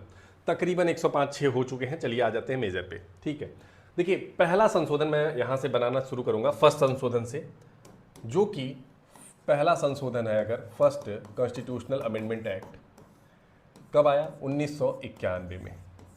इसके तहत शेड्यूल 9 को भी ऐड किया गया। शेड्यूल 9 को ऐड किया गया। जब ये यूपीएससी में क्वेश्चन आया था तो यूपीएससी में बस एक छोटी सी बात पूछ दी गई थी कि इसके टाइम पे पीएम कौन थे, तो याद रख लीजिएगा जवाहरलाल नेहरू साहब पीएम थे। ये प्री में क्वेश्चन पूछा जा चुका है कि जब पहला संशोधन हुआ था तो उस समय हमारे प्रधानमंत्री कौन थे, 1951 में ये बना था। इस संशोधन में जो 9वीं सूची आई, 9वीं जो शेड्यूल आया, उस शेड्यूल में काफ़ी बार बदलाव किए गए। जैसे कि कौन कौन सा अमेंडमेंट में? तो फोर्थ अमेंडमेंट में भी बदलाव किया गया जो कि 1955 में हुआ। अब मैं ईयर न बता के बाकी बताता हूं। देखो, फोर्थ में हुआ, फिर 17 में हुआ, फिर 29 में हुआ। पहला फोर्थ में, दूसरा 17वें संशोधन में, तीसरा प्यारे मित्र 29वें संशोधन में, और चौथा 34वें संशोधन में। इन 4 संशोधनों में क्या किया गया है कि 9वें सूची में कुछ चीजें जोड़ी गई हैं, कुछ चीजें जोड़ी गई हैं। ठीक, अगर देखा जाए तो कुछ रिस्ट्रिक्शन और ये सारी चीजें भी इसमें दी गई थी, और स्टेट को एम्पावर किया गया था स्पेशल पावर में advantage of social and backward classes के लिए। कुछ स्टेट को क्या किया गया था? स्पेशल, स्टेट मतलब कंट्री के, special power in backward class, backward class. ठीक, बैकवर्ड क्लास, स्पेशल पावर इन लोग को दी गई थी। ये हो गया पहला शेड्यूल। अब आ जाते हैं थोड़ा थोड़ा जो इंपॉर्टेंट है उस पर, क्योंकि अब इंपॉर्टेंट डायरेक्ट आता है। देखो, सेकंड में कुछ नहीं हुआ था, लोकसभा का जो रीएडजस्टमेंट था उसकी बात हुई थी, लेकिन अब इंपॉर्टेंट आता है सेवेंथ में क्या हुआ था? 1956 की बात है। सेवेंथ शेड्यूल जो है 1956 की बात है।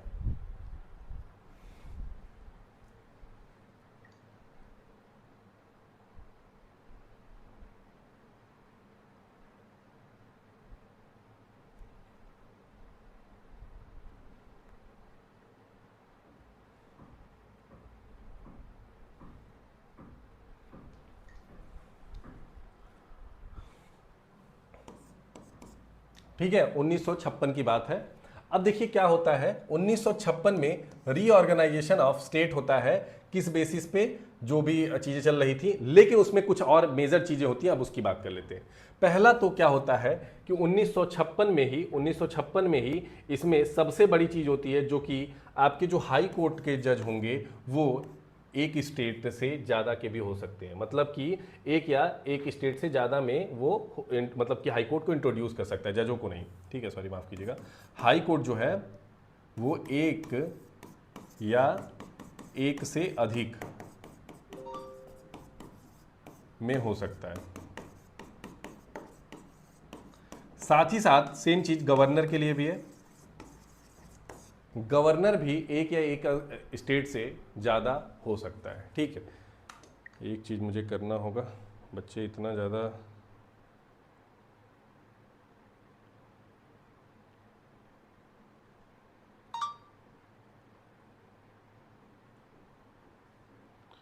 डिस्टर्ब कर रहे हैं ना। एक सेकंड के लिए मुझे ये ग्रुप थोड़ा सा म्यूट करना होगा।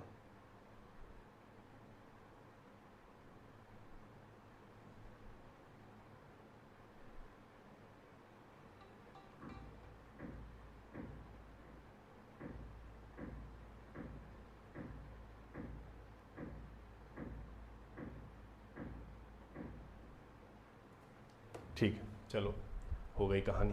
ठीक है, तो गवर्नर को भी एक राज्य से ज्यादा राज्य में जगह मिल सकती है। ये दोनों चीजें 7वें शेड्यूल में हुआ, इसलिए ये इंपॉर्टेंट है। साथ ही साथ जो भी मतलब लिंग्विस्टिक बेसिस पे स्टेट राज्य बन रहे थे, जो कि मैंने पहले की दूसरी क्लास में बताई थी, वो सारी चीजें भी इसी शेड्यूल के तहत चीजें आई थी, और यूनियन टेरिटरी का भी इंट्रोडक्शन हुआ था। तो 7वें शेड्यूल 3 चीजों के लिए बेसिकली जाना जाता है कि एक हाई कोर्ट एक राज्य से ज्यादा का हो सकता है, दूसरा चीज एक गवर्नर एक राज्य से ज्यादा का हो सकता है, और तीसरा चीज लिंग्विस्टिक बेसिस पे जो चीजें बन रही थी और यूनियन टेरिटरी का इंट्रोडक्शन भी इसी समय हुआ था। आते हैं 9वें में। 9वां जो अमेंडमेंट होता है 1960 में होता है। इसमें क्या होता है? Adjustment to the Indian territory due to an agreement with Pakistan. Basically कुछ एग्रीमेंट जो होता है 1960 में कि भाई ये लैंड का जो इशू है उसको रिजॉल्व कर लेते हैं हम लोग पाकिस्तान के साथ। तो बेसिक है, इतना पता होगा और इतना देख भी लेंगे तो काम हो जाएगा। 10वां जो अमेंडमेंट होता है कॉन्स्टिट्यूशनल संवैधानिक 1961 में होता है। Dadar Nagar and Haveli included Indian union as union territory after acquisition from Portugal. Dadar Nagar Haveli को पुर्तगाल से अपने पास लेने के बाद उसे केंद्र शासित प्रदेश बनाया जाता है 10वें संशोधन से 1961 में। ठीक, 12वां अमेंडमेंट होता है 1961 में ही। गोवा दमन दीव को क्या करते हैं हम लोग? यूनियन टेरिटरी में ले लेते हैं, जब इसको हम लोग पुर्तगाल से लेते हैं। और लगता है लोगों को पुर्तगाल ऐसे चला गया, पुर्तगाल को थपड़ियाए हैं हम लोग। पुर्तगाल को क्या किए हम लोग? थपड़ियाए हैं, मारे हैं, तब जाकर के पुर्तगाल सुधरा है। ठीक, चलिए आते हैं भाई 13वें पे 1962 में होता है। State of Nagaland form with the special protection under article 371 on 1 दिसंबर 1963। 1 दिसंबर 1963 को 13वें संशोधन के तहत नागालैंड बन जाता है, जिसको कि स्पेशल स्टेटस का दर्जा भी दिया गया आर्टिकल 371A में। ठीक है, याद होगा जब मैं यूनियन टेरिटरी पढ़ा रहा था, पहली दूसरी क्लास थी, उसमें मैंने सारे 371 के अंदर जो जो स्पेशल स्टेटस वाले थे ट्रिक के साथ बताया था। तो जिन लोगों ने प्यारे मित्र क्लास नहीं देखी है, रिक्वेस्ट है जाके क्लास देख लीजिए। ठीक, आता है 14वां संशोधन। 14वां संशोधन में क्या होता है, 1962 में पौंडीचेरी को हम लोग अपने में ले लेते हैं फ्रांस से। ठीक, अब इसको भी 21वां संशोधन आता है 1967 में, और Sindhi added as a language in the 8th schedule. Sindhi भाषा को हम लोग क्या करते हैं, 8वें शेड्यूल में 21वें अमेंडमेंट से डाल देते हैं। देखो इतना इंपॉर्टेंट नहीं है, एक बार देखा रहना जरूरी है कि एग्जाम में आए तो इलिमिनेशन हो सके। जहां इंपॉर्टेंट होगा मैं रुक जाता हूं, अभी आएगा इंपॉर्टेंट वाली कहानी। ठीक, फिर 26 आता है 1971 में, abolition of privacy purse paid from farmer rules of the princely state. जो पूर्व रियासतें शासकें थी उनको जो निजी पेंशन दिया जाता था उसको पूर्णतः बंद कर दिया गया। जो पेंशन दी जाती थी उसको कंप्लीटली खत्म कर दिया गया। ये इंपॉर्टेंट है। 36वां संशोधन 1975 में होता है चोग्याल डायनेस्टी के पास। ये भी मैंने बताया है, चोग्याल, देखो यही फायदा है कि अब देख रहे होगे तो अगर पुरानी क्लास सही से देखे होगे तो मेरी बातें रिकॉल कर पा रहे होगे। चोग्याल डायनेस्टी के पास क्या था, पावर था, और सिक्किम को फिर हम लोगों ने इंडिया में ले लिया। 36वां अमेंडमेंट लेने के बाद इसको हम लोगों ने राज्य का दर्जा दे दिया। क्या दे दिया, राज्य का दर्जा दे दिया। याद कर लीजिए, ये क्वेश्चन आता है कि सिक्किम को हम लोगों ने किस अमेंडमेंट के तहत अपने अंदर स्वीकृत कर लिया था। ठीक है, तो वो था 36वां अमेंडमेंट। वहीं आता है 42वां। अब देखो थोड़ी सी कहानी इंपॉर्टेंट हो गई, तो अब हम लोग पेज भी बदल देंगे भाई, क्योंकि 42वां संशोधन इंपॉर्टेंट हो जाता है। जब इंपॉर्टेंट चीजें हो जाएंगी तो उस पर हम लोग को क्या करना होगा, थोड़ा सा मेहनत ज्यादा करना होगा। तो देखते हैं भाई कौन कौन से चीजों में हम लोग मतलब चीजों में हम लोग का क्या हुआ है कि चेंजेस आए हैं। देखते हैं, पूरी कहानी को बदलते हैं, व्हाइट कलर पे आ जाते हैं। ठीक है, चलिए अब देखिए बात है 42वें संशोधन की 1976 की। देखिए किस किस चीज में बदलाव हुआ है। पहला तो देखो प्रियम्बल में, और प्रियम्बल वाली क्लास में मैंने ये पूरा डिस्कशन किया है सोशलिस्ट, सेकुलर और तीनों वर्ड का। सोशलिस्ट, सेकुलर और इंटीग्रिटी, ये 3 वर्ड लाए गए थे। नहीं याद होगा तो कोई बात नहीं। फिर साथ ही में याद रख लीजिएगा कि हम लोगों ने क्या किया था, शेड्यूल 7 में भी चेंजेस लाए थे। इसीलिए इसको क्या बोला जाता है, मिनी कॉन्स्टिट्यूशन। इसको बोला जाता है मिनी कॉन्स्टिट्यूशन, क्योंकि बहुत ज़्यादा बदलाव हुआ था। शेड्यूल 7 में चेंज किए थे। कुछ लिस्ट को हम लोगों ने स्टेट लिस्ट से कंकरेंट लिस्ट में डाल दिए थे। स्टेट लिस्ट से कंकरेंट लिस्ट में डाल दिए थे। ठीक, कंकरेंट लिस्ट में डाल दिए थे। एग्जाम्पल में education, forest, weight and measures. Education, forest, weight and measures, जो पावर राज्यों के पास थी उसको हम लोग धीरे धीरे कंकरेंट लिस्ट में डाल दिए। Protection of wildlife, animal, birds and administration of justice. Wildlife, bird and 5वां एडमिनिस्ट्रेशन ऑफ जस्टिस। ये सब जो पहले आता था किसमें, स्टेट लिस्ट में, उसको हम लोगों ने डाल दिया, किसमें, ठीक। चलिए आगे चलते हैं। अब आता है 51A, जो कि हम लोगों ने क्या कर दिया, 51A ऐड किया। क्या था भाई, फंडामेंटल ड्यूटीज। तीसरा चीज हो गया। चौथा चीज हम लोगों ने किसमें बदलाव किया, पार्लियामेंट्री सिस्टम में, पार्लियामेंट्री में। ठीक, 5वां चीज हमने किसमें बदलाव किया, तो याद रख लीजिएगा जुडिशियल पावर में। बहुत बदलाव है इसमें जुडिशियल पावर में। जुडिशियल पावर में भी हम लोग क्या किया कि जो जुडिशियल रिव्यू का था हाई कोर्ट का, वो हटा दिया। हाई कोर्ट के पास जुडिशियल रिव्यू वाला पावर हटा दिया। छठा हमने क्या किया भाई कि हमने क्या किया, डीपीएसपी में कुछ बदलाव किए। मैंने डीपीएसपी वाली क्लास में बताया था कि कौन कौन सा 42वें संशोधन से हमने लाया है। तो ये मेजर 6-7 बदलाव थे जो कि हमें 42वें संशोधन में देखना पड़ा, और इसको इसीलिए हम लोग क्या बोलते हैं, मिनी कॉन्स्टिट्यूशन बोलते हैं।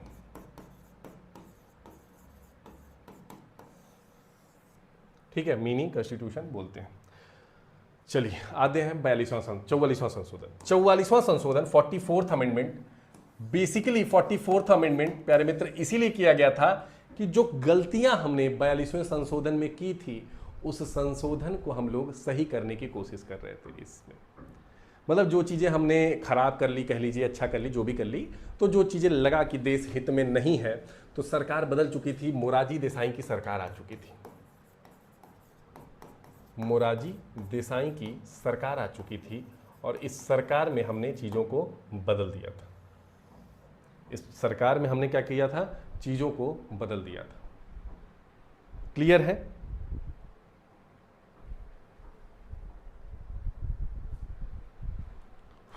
चलिए आगे बढ़ते हैं।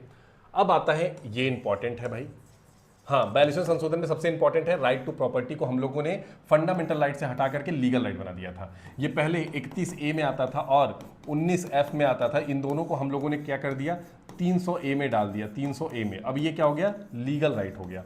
लीगल राइट का मतलब है कि आप इस पर रिट नहीं इशू करा पाएंगे easily from the supreme court, supreme court के पास डायरेक्टली आप नहीं पहुंच पाएंगे। फंडामेंटल राइट्स ना बेसिकली ज़्यादा बड़ा अधिकार है, तो कहीं ना कहीं उस चीज़ को कमजोर करने का कार्य किया गया।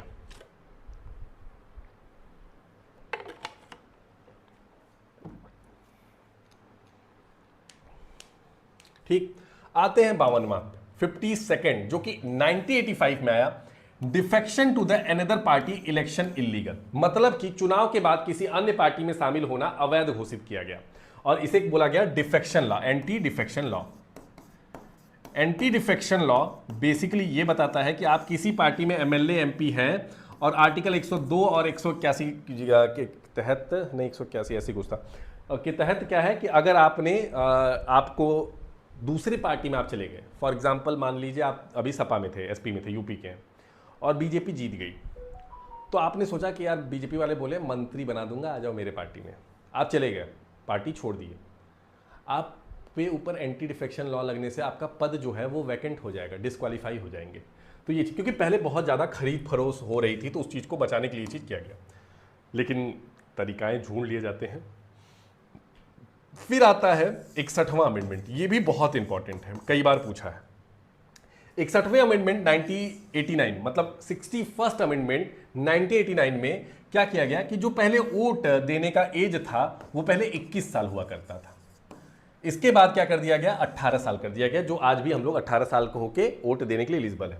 साथ ही साथ इसमें एक चीज और होती है कि भाई साहब याद रख लीजिएगा कि इसी समय इलेक्शन कमीशन में 3 मेंबर बॉडी बना दी गई, चीफ इलेक्शन कमीशन और 2 इलेक्शन कमीशन, क्योंकि हुआ क्या कि संख्या बढ़ गई थी वोटरों की। 2-3 साल अगर आप कम कर दोगे तो ऑब्वियस है ना, बहुत सारे लगभग कई में भी करोड़ों लोग बढ़ जाए, अभी के हिसाब से तो कई करोड़ बढ़ जाए, तो उनको मैनेज करना भी होगा। तो इस वजह से इलेक्शन कमीशन पहले जो सिंगल मेंबर बॉडी हुआ करती थी उसको 3 मेंबर बॉडी भी बना दिया गया था इसके बाद।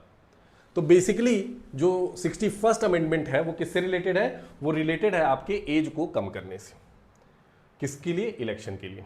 अब आते हैं 79 से पहले मैं 69 बताऊंगा। 69 बेसिकली दिल्ली को नेशनल कैपिटल टेरिटरी का दर्जा देता है, किसको, दिल्ली को। 69 क्या बताता है कि दिल्ली भाई national territory, national capital territory है। 69 क्या है, नेशनल कैपिटल टेरिटरी है। साथ ही साथ 71 पे अगर आए तो 71 1992 में हुआ, 1992 में हुआ, जिसमें कोंकणी, मणिपुरी और नेपाली को ऐड किया गया एज अ 8th शेड्यूल, हमारे 8वें अनुसूची जो कि भाषा के आधार पे है, जिसमें कि हम लोगों ने क्या किया, इन चीजों को ऐड किया था। भाषा मतलब लैंग्वेज के आधार पे है।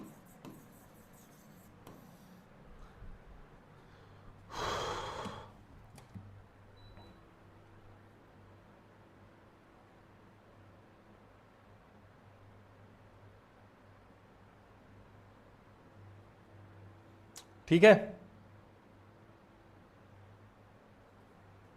चलिए आते हैं भाई, आते हैं 73वां संशोधन, मैंने बताया ही था पंचायत राज से रिलेटेड है, 1992 में हुआ था और 1993 में इंप्लीमेंट हुआ था। 1992 में हुआ था, ये भी 1992 में हुआ था, इंप्लीमेंट 1993 में हुआ था।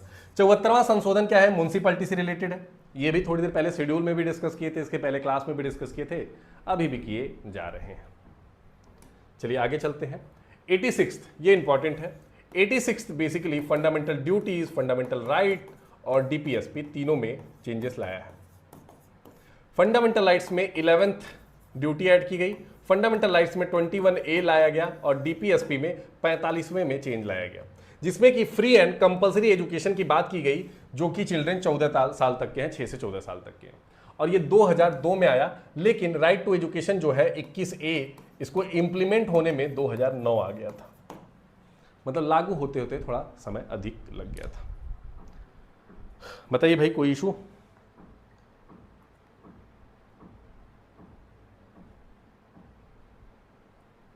कोई इशू मित्रों?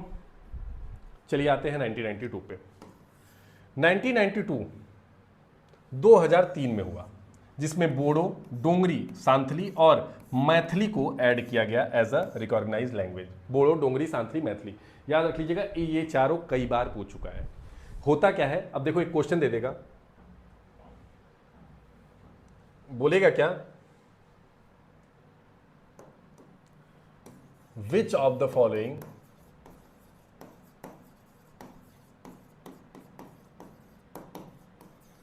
is not added from, which of the following is not added from 92nd constitutional amendment 2003? A. Dogri, B. Santhali, और कौन सा हटाना है भाई, सी बोडो और डी नेपाली। ये 4 ऑप्शन दे देगा और आपसे पूछेगा कि कौन सा आंसर इसमें से सही है। यहां पे ध्यान देना कि नहीं ऐड किया गया है, सवाल में है which of the following not added from the 92nd constitutional amendment act. चलो देखो, मैं याद करके क्वेश्चन तो आता नहीं, आपके सामने ही बनाता हूं, तो आई होप ये चीजें आपको समझ में आ रही होंगी मेरी।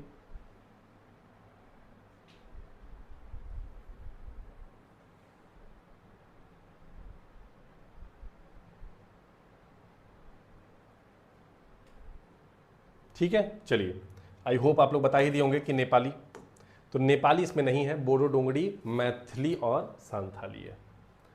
आते हैं 96 अमेंडमेंट पे, जो कि 2011 में हुआ, और बेसिकली ये किससे रिलेटेड था, तो याद रख लीजिएगा, उड़िया का नाम उड़िया कर दिया गया और 8th शेड्यूल में चेंज लाया गया, 8वें शेड्यूल में। ठीक है, उड़िया का नाम बदल दिया गया। ठीक है, 97th में 2012 में आया, बेसिकली 2011-12 के बीच में था, जिसमें कि ये कोऑपरेटिव सोसाइटी को डाला गया, कोऑपरेटिव सोसाइटी को। और कोऑपरेटिव सोसाइटी वही है जो कि मैं जब पढ़ा रहा था तो मैंने बताया था 9th B पार्ट में इसको लाया गया था, और ये बहुत इंपॉर्टेंट तो नहीं है, बट एटलीस्ट ये याद रख लीजिएगा कि किस ईयर में है, तो याद रख लीजिएगा 9th B में है।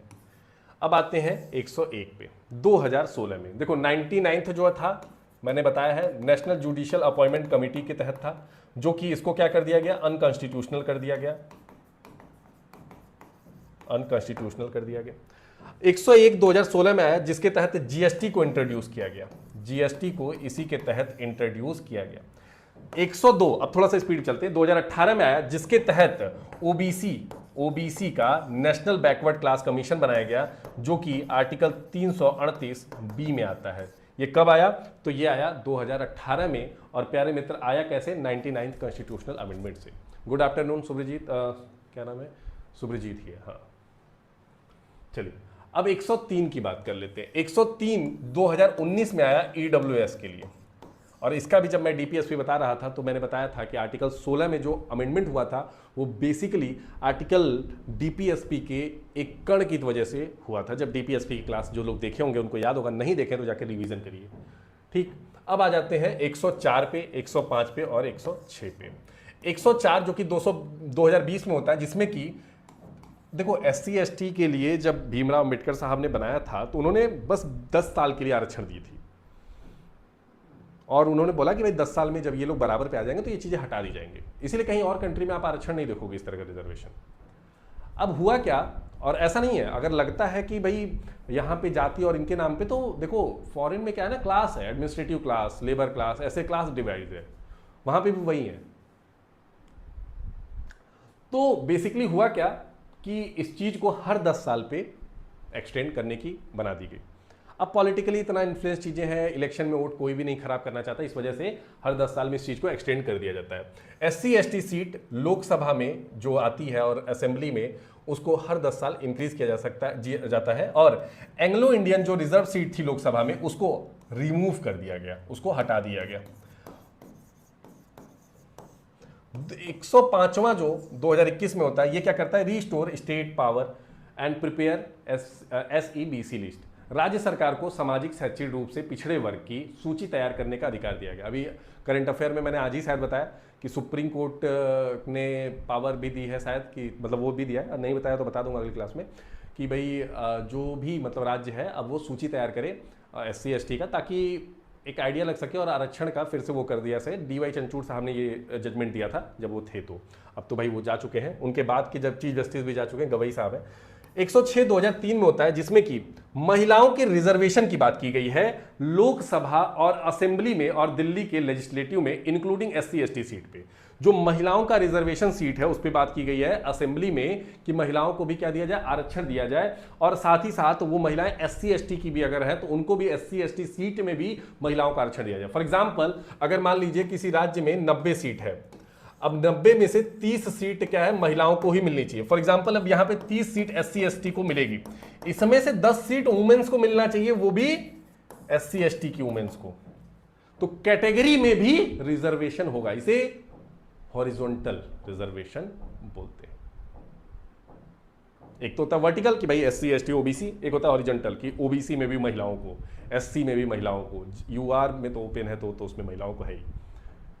ये सारी चीजें हुई। चलिए अब कुछ MCQ देख लेते हैं, और जल्दी जल्दी देख लेते हैं, उतना वो नहीं है, कर ले जाएंगे तो अच्छा ही है। एक MCQ का कुछ ट्रिक्स क्वेश्चन देख लेते हैं। Which of the following constitutional amendment provided right to education, कौन सा अमेंडमेंट जो है वो राइट टू अमेंडमेंट से रिलेटेड है, तो वो 86th कॉन्स्टिट्यूशनल अमेंडमेंट है, 86वां संशोधन है, जो कि यहाँ पे मेंशन भी है कि भाई किससे रिलेटेड है, राइट टू एजुकेशन से, जो आर्टिकल 21 में A में आता है, और ये किससे रिलेटेड है, फंडामेंटल राइट से रिलेटेड है।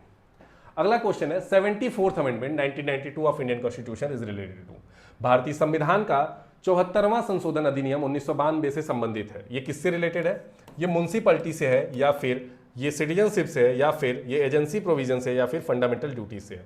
तो देखो 74 जो है ये म्युनिसिपैलिटी से था,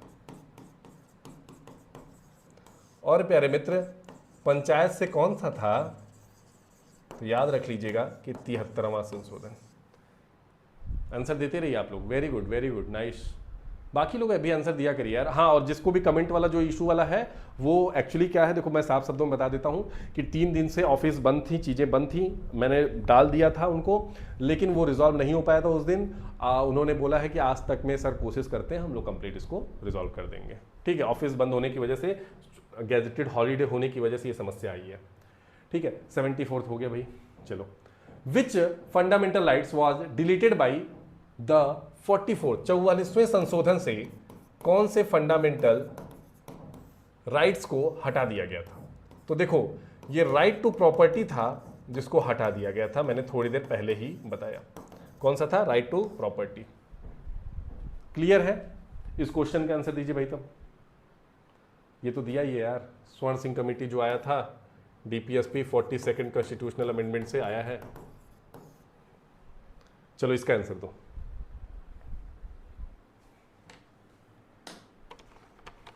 very good very good.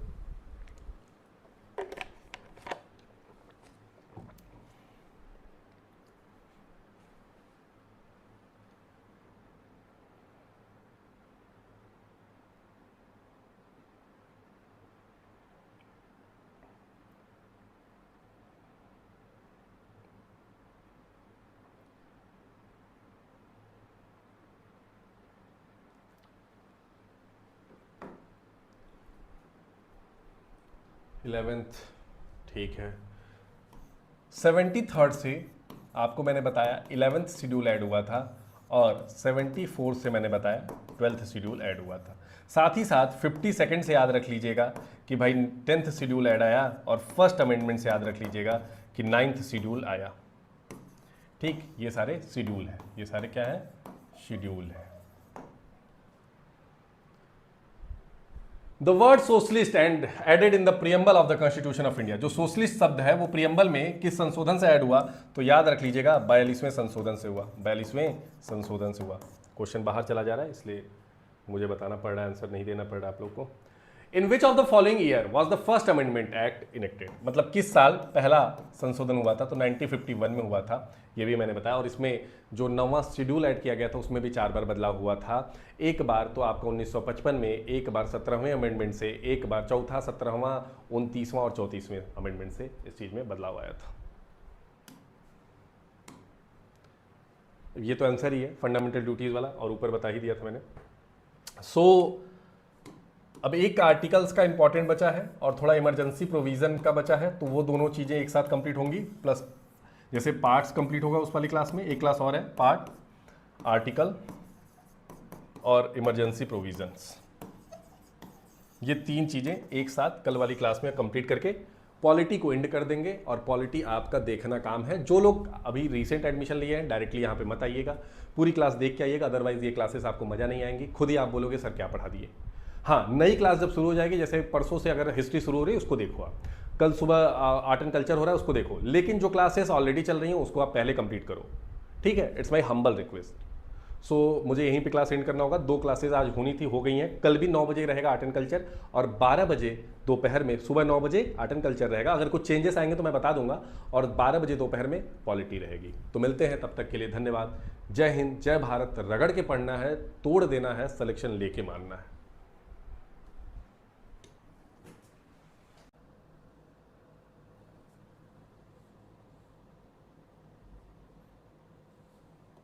Hello everyone, चलिए फटाफट से जुड़ जाते हैं भाई, सेशन को स्टार्ट कर लेते हैं आज के। गुड आफ्टरनून सभी को। चलिए फटाफट से एक बार आ जाइए भाई, सेशन की शुरुआत कर लेते हैं हम लोग। एक बार आप लोग जुड़ जाइए और एक बार मुझे बता दीजिए कि मैं ऑडिबल हूँ या नहीं, ठीक है। एक बार बस मुझे बता दीजिए मैं ऑडिबल हूँ या नहीं। हेलो एवरीवन, हाँ ठीक है, ऑडिबल हूँ भाई, मैंने भी चेक कर लिया।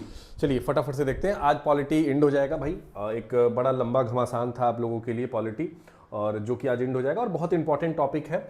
आप जान लीजिए कि कोई भी एग्जाम देंगे 3 से 4 क्वेश्चन, चाहे आप कोई भी एग्जाम दे रहे हो, छोटे से छोटा, बड़ा से बड़ा भी, तो उसमें आपको वेटेज एटलीस्ट जीके में 20% का वेटेज मान के चलिए कि आपको पॉलिटी का मिलता है, ठीक है। 20% पॉलिटी तो एटलीस्ट रहेगा, ये मिनिमम है।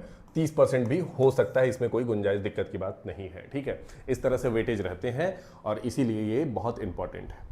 और जिन बच्चों को लगता था कि भाई कोर्स सोर्स का दिक्कत है, कुछ भी दिक्कत है, तो मुझे लगता है कि आप लोग उस चीज़ की जिम्मेदारी मेरे ऊपर छोड़ दीजिएगा। और सबसे एक अनुरोध है कि जो लोग इस वीडियो को देख रहे हैं, टेलीग्राम चैनल ज्वाइन कर लीजिए। 50% से ज़्यादा स्टूडेंट ने टेलीग्राम चैनल अभी तक ज्वाइन नहीं किया है। It's my humble request to you guys to join Telegram channel for updates, ठीक। देखिए सारी चीज़ें हैं, पहले हम लोग शुरुआत करेंगे पार्ट से, ठीक है। पार्ट्स, तो बेसिकली पार्ट्स में क्या है, जिसे हम लोग भाग बोलते हैं, तो किस भाग में क्या क्या चीज़ें डिस्कस की गई हैं वो सारी चीज़ें हम लोग देखेंगे। साथ ही साथ हम लोग इस बार ये भी देखेंगे कि इमरजेंसी प्रोविज़न क्या क्या होते हैं और उसमें क्या क्या बेसिक चीज़ें हमें पढ़नी है। बहुत बेसिक 3 आर्टिकल हैं, उसी को हम लोग बेसिक आइडिया देख लेंगे क्या क्या चीज़ें होता है। बहुत ज़्यादा इसमें डीप में नहीं जाना है, आवश्यकता अनुसार चलेंगे हम लोग। तो पहले हम लोग पार्ट्स को कंप्लीट कर लेते हैं। पार्ट्स को कंप्लीट करते हैं तो देखो, शुरुआती 6 पार्ट्स तो नीति आयोग समझा दूँ, क्या इसमें समझना है बताइए, फिर मैं समझाऊं। ऐसा क्या चीज़ है जो कि आपको समझना है, जो चीज़ नहीं समझ में आ रही वो मैं बता दूंगा, डोंट वरी, ठीक है। चलिए पार्ट 1 पे आ जाते हैं। Part 1 basically union and it's territory की बात करता है, जो कि हमने बताया था 1 से लेकर के 4 आर्टिकल में मेंशन है, ठीक है। यहाँ पे भी देखिए ये सारी चीज़ें लिखी हैं। 1 से लेकर के 4 आर्टिकल तक जो है वो भाग 1 में आता है, जिसका मतलब है संघ और उसके कार्य क्षेत्र की बात इसमें की जा रही है। साथ ही साथ अगर मैं पार्ट 2 की बात करूं तो याद रख लीजिएगा सिटीजनशिप से रिलेटेड है, नागरिकता से रिलेटेड है। और ये मैंने बहुत पहले बताया था कि भाई 5 से 11 इसका आर्टिकल भी इंपॉर्टेंट है कि कब से कब तक आर्टिकल इसका है। ये क्वेश्चन यूपीएससी और पीसीएस जैसे बड़े एग्जामों में भी कई बार पूछ के रखा हुआ है, तो ये भी इंपॉर्टेंट है कि कहां से कहां तक का आर्टिकल होता है। इसलिए मैंने लिख दिया है कि जो नागरिकता है वो 5 से लेकर के 11 तक है। क्लियर नहीं है कुछ भी? क्या क्लियर नहीं है दोस्त? अभिषेक कह रहे हैं क्लियर नहीं है कुछ भी। क्या नहीं है क्लियर बताओ, देखा जाए भाई, ऐसा क्या क्लियर आपको नहीं हो रहा है, उसको कोशिश किया जाए, समाधान किया जाए हम लोग। फटाफट से बताइए क्या क्लियर नहीं है, ताकि हम लोग आगे बढ़ा जाए। फिर आता है पार्ट 3, जिसे हम लोग मैग्ना कार्टा ऑफ इंडिया भी बोलते हैं, मैग्ना कार्टा भी बोलते हैं इंडिया का, ठीक है, इंडिया का क्या बोलते हैं, मैग्ना कार्टा भी बोलते हैं, जिसे हम लोग फंडामेंटल राइट, जिसे मौलिक अधिकार बोलते हैं। 12 से लेकर के 35 तक के जितने भी आर्टिकल आते हैं इसके अंतर्गत आते हैं। दिखाई नहीं दे रहा है?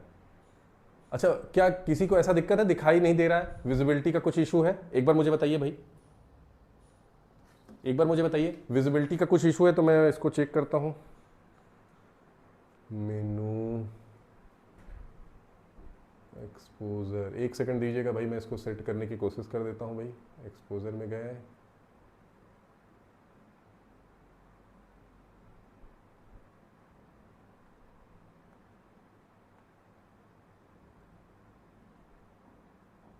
ठीक है, अब दिखाई दे रहा है वाइट स्क्रीन? अच्छा, अब दिखाई दे रहा है? एक बार मुझे बताइए, जो लिखा हुआ है ठीक से उस पर ज़्यादा लाइट हो जा रही है। हाँ, अब देखो, अब बताओ मुझे आप एक बार मुझे बता दो तो आगे चलो, कोई दिक्कत नहीं है। नहीं नहीं, अगर कुछ ऐसे इशू हो बताओ, ये सब तो चीज़ें आराम से इजीली मैं भी कर सकता हूँ, टैलेंटेड आदमी हूँ मैं। ठीक है, ऑल ओके, चलो, now it is visible, okay okay, चलो ठीक है। तो देखो, फंडामेंटल राइट्स, जिसे हम लोग मैग्ना कार्टा भी बोलते हैं, बहुत अच्छे से मैंने एक्सप्लेन भी किया है इस पूरी बात को। 12 से लेकर के 35 आर्टिकल तक ये सारी चीजें डिस्कस की जाएंगी। ठीक, अब आते हैं पार्ट 4 में, जो कि भाग 4 है, जिसमें हम लोग डीपीएसपी को पढ़े थे। और डीपीएसपी क्या था? ये नॉन जस्टिसिएबल था, और फंडामेंटल राइट्स क्या था? ये जस्टिसिएबल था। ये सारी चीजें हमने पढ़ी थी। ये आता है हमारे भाग 4 में, ये भी मैंने बताया था 36 से लेकर के 51 तक होता है। बाद में 42वां संशोधन जो होता है, उससे एक चीज ऐड की जाती है। 42वें संशोधन से स्वर्ण सिंह कमेटी द्वारा एक चीज ऐड की जाती है 42वें संशोधन में, फंडामेंटल ड्यूटीज, जो कि डीपीएसपी के जस्ट बाद 51A आर्टिकल में रखा जाता है और पार्ट 4A में।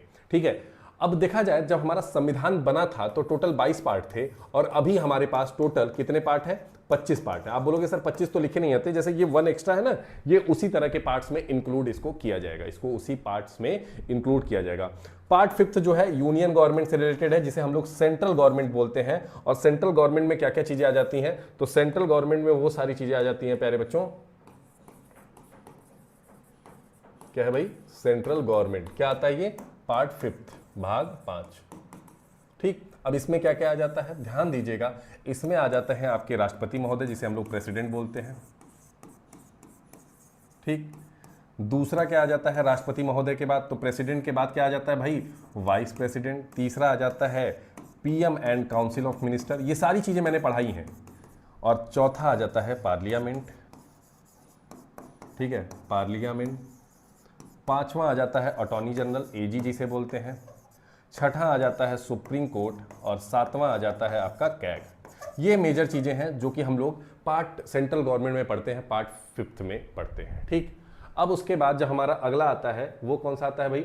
वो हमारा आता है 6 वाला, जिसे हम लोग राज्य बोलते हैं। क्या बोलते हैं? राज्य, स्टेट, जिसे हम लोग स्टेट गवर्नमेंट भी बोलते हैं। क्या बोलते हैं? स्टेट गवर्नमेंट भी बोलते हैं। ठीक, ये भी मैंने बहुत अच्छे से पढ़ा है। इसमें क्या क्या आता है? इसमें आपके गवर्नर आ जाते हैं, सीएम आ जाते हैं, काउंसिल ऑफ मिनिस्टर आ जाते हैं, स्टेट लेजिस्लेचर आ जाता है, और साथ ही साथ इसमें एडवोकेट जनरल भी आ जाते हैं, हाई कोर्ट भी आ जाता है। ये सारी चीजें आपके राज्य वाले में मिल जाती हैं। क्लियर है? अब देखा जाए तो 152 से लेकर के 237 तक की कहानी रहती है किसकी? अब देखो 237 आर्टिकल यहीं पे कवर हो गया, क्योंकि 52 से लेकर के 151 तक आता है सेंट्रल गवर्नमेंट। तो यहां पे आपको आसान हो जाएगा कहानी। ठीक, अब यहां तक, उसके बाद 237, मतलब कि 395 आर्टिकल है टोटल मान लो, तो 237 तक का तो कहानी यहीं पे कवर हो चुका है। अब आ जाते हैं छोटे छोटे पार्ट्स हैं, जिनसे क्वेश्चन बनते तो हैं परंतु हमें मिलते कम है। अब देखो पार्ट 7, जो state in the B part of the state schedule repealed by 7th amendment, basically इसको हटा दिया गया है, अब रखा नहीं गया, बट एक बार आपको पता होना चाहिए क्या रिपेल हुआ था। ठीक, अब आते हैं 8वें पार्ट में, यूनियन टेरिटरी। जो यूनियन टेरिटरी है बेसिकली जैसे दादर नागर हवेली, उनकी बात हो रही है। और यूनियन एंड इट्स टेरिटरी वाला जो फंक्शन है, वो पूरे टेरिटरी, भारत के यूनियन की बात हो रही है उसमें। उसमें केवल यूनियन टेरिटरी की नहीं, और इसमें केवल यूनियन टेरिटरी की बात हो रही है, जो कि 239 से लेकर के दोस्तों 242 तक आता है। कहां से कहां तक आता है? 239 से लेकर के 242 तक आता है।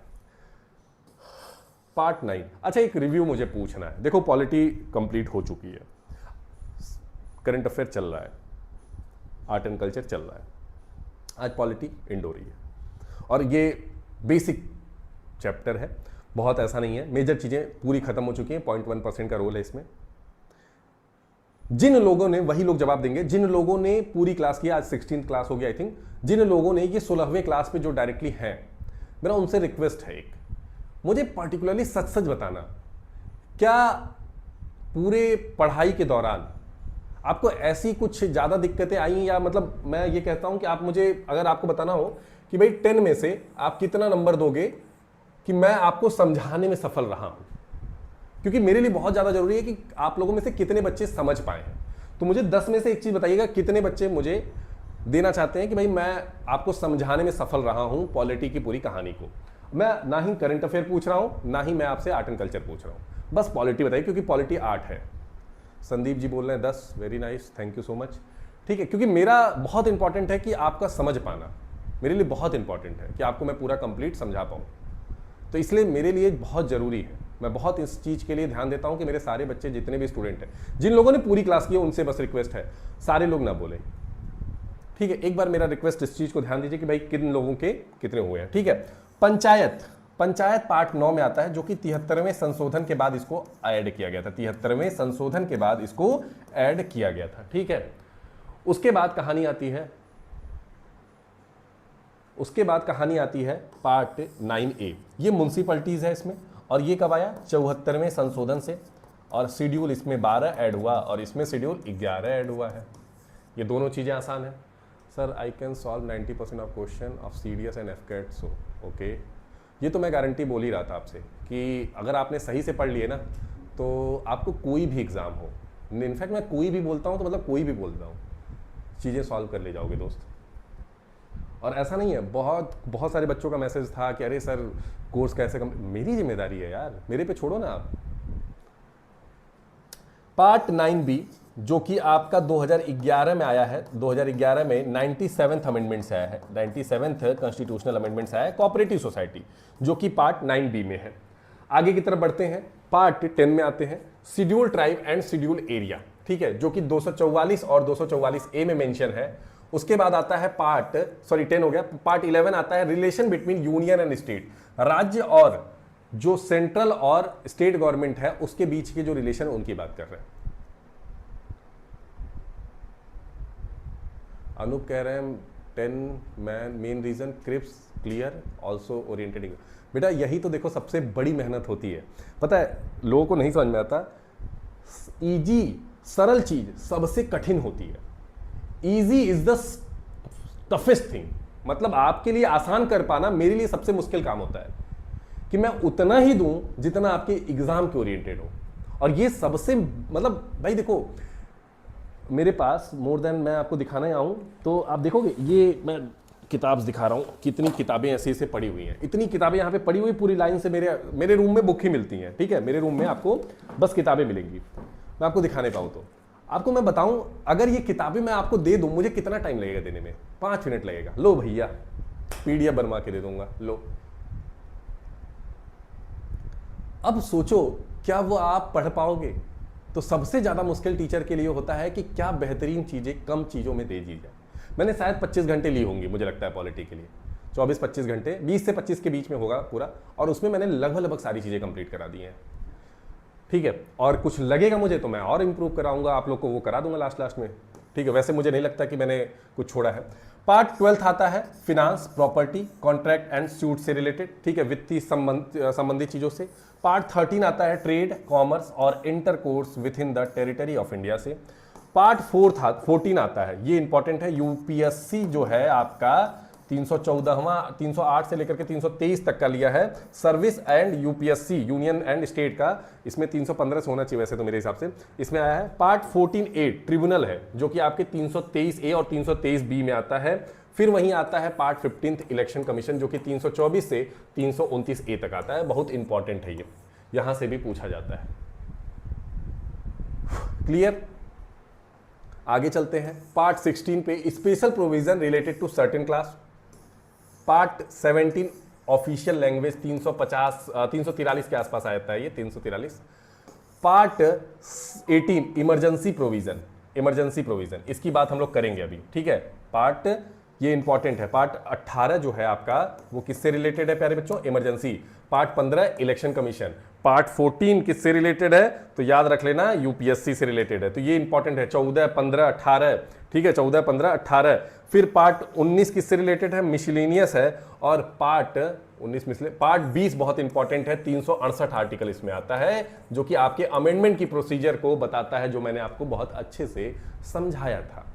याद है कि सब भूली ताही बिसार दो, भूली ताही बिसार दो वाला तो हाल नहीं है।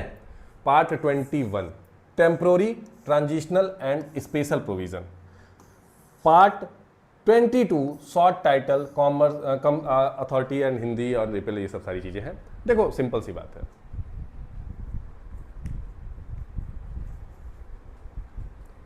देखो सिंपल सी बात है, ये सारे पार्ट्स एक बार देखोगे याद रह जाएगा। इसमें बहुत ज़्यादा दिमाग नहीं लगाना है, याद करने वाली चीज़ें जहां इंपॉर्टेंट है उस पर मैं थोड़ा सा ज़्यादा फोकस करता हूं, बाकी चीज़ें एक बार आप देख लीजिएगा। अब आ जाते हैं इमरजेंसी प्रोविजन पे। इंपॉर्टेंट है, इंपॉर्टेंट है इमरजेंसी प्रोविजन।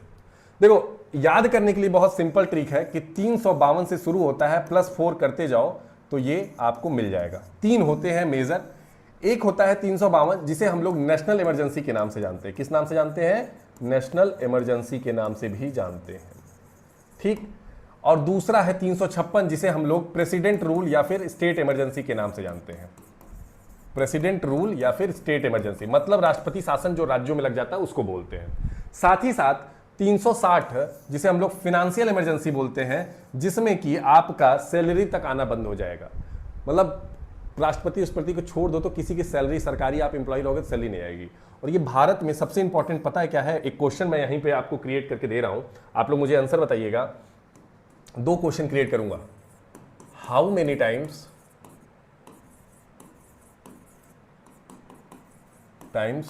फाइनेंशियल इमरजेंसी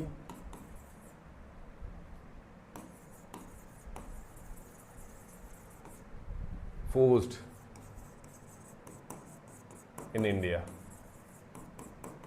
ठीक।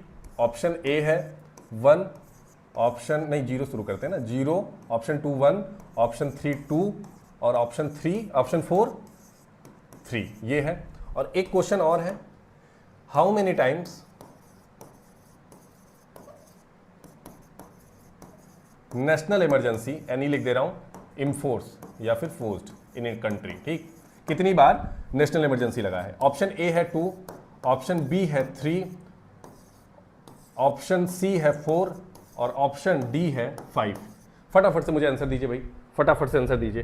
दोनों का आंसर आप लोग दीजिए, दोनों का आंसर दीजिए।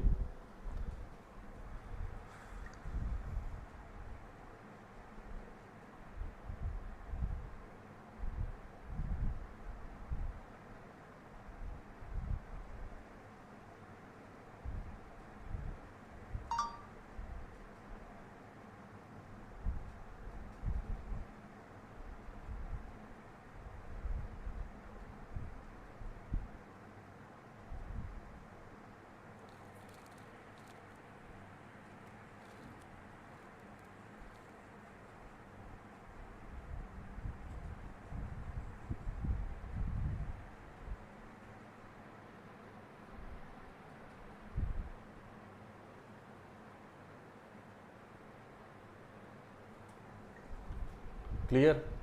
रोहित कुमार बोल रहे हैं 2 बार, बलराम बोल रहे हैं, बालाराम बोल रहे हैं 2 बार, never, 0 reason, Manmohan Singh was, हाँ बहुत बढ़िया। चलिए अब मैं बता देता हूँ। देखो इसका आंसर सबने सही दिया, इसका आंसर सबने सही दिया। मैं कलर अलग ले लेता हूँ ताकि थोड़ा सा अलग समझ में आए। ये आंसर तो आपने सबने सही दे दिया, इसमें किसी की दिक्कत नहीं देखी मैंने। गलतियां मैंने कहाँ देखी हैं? गलतियां मैंने देखी इस वाले क्वेश्चन में। तो देखो टोटल जो हमारे यहाँ नेशनल इमरजेंसी लगी है, अभी तक जो हमारे यहाँ नेशनल इमरजेंसी लगी है वो 3 बार लगी है। अब वो 3 बार कौन कौन सी है मैं बताता हूँ, 3 बार कौन कौन सी है वो बताता हूँ मैं, ठीक।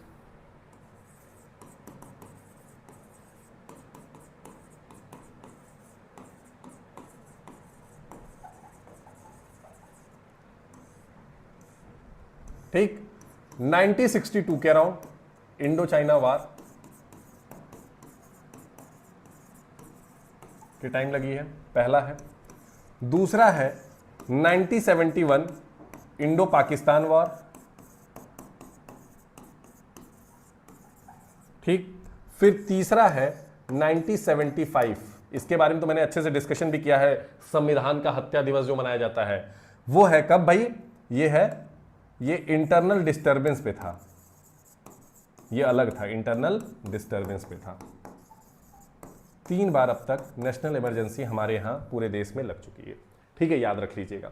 साथ ही साथ जो ये इंटरनल था इसको चेंज कर दिया गया 44वें संशोधन से, यहां पे कर दिया गया अगर वो आर्म लेकर के आए हुए हैं, इंटरनल अगर डिस्टरबेंस आर्म लेकर के कोई कर रहा है, 1975 यार, 175 नहीं अभिषेक, अगर कोई आर्म लेकर कर रहा है, बंदूक बंदूक लेकर के आ रहा है तो फिर गलत है, अदरवाइज नहीं गलत है, ठीक है। ये 44th में चेंज लाया गया था। फिर प्रेसिडेंट रूल, राष्ट्रपति के पास पावर है, राष्ट्रपति के पास पावर है कि वो क्या कर सकता है, प्रेसिडेंट रूल लगा सकता है किसी भी राज्य पे अगर वो कॉन्स्टिट्यूशनल मशीनरी उनकी फेल हो चुकी है राज्य की। अब वहां पे क्या हो जाएगा, गवर्नर के थ्रू राष्ट्रपति शासन चलेगा। 25 जून हत्या दिवस, वेरी गुड अनिल, मतलब रिवीजन चल रहा है, ये अच्छी बात है, मुझे अच्छी चीज लगी है आप लोगों का कि एटलीस्ट रिवीजन आप लोग कर रहे हो। और ये मेरे लिए ना पता नहीं, मतलब एक किसी भी टीचर के लिए मेरे हिसाब से ये सबसे सुखद क्षण होता है जब कोई स्टूडेंट बोले कि भाई मैं रिवीजन कर रहा हूं।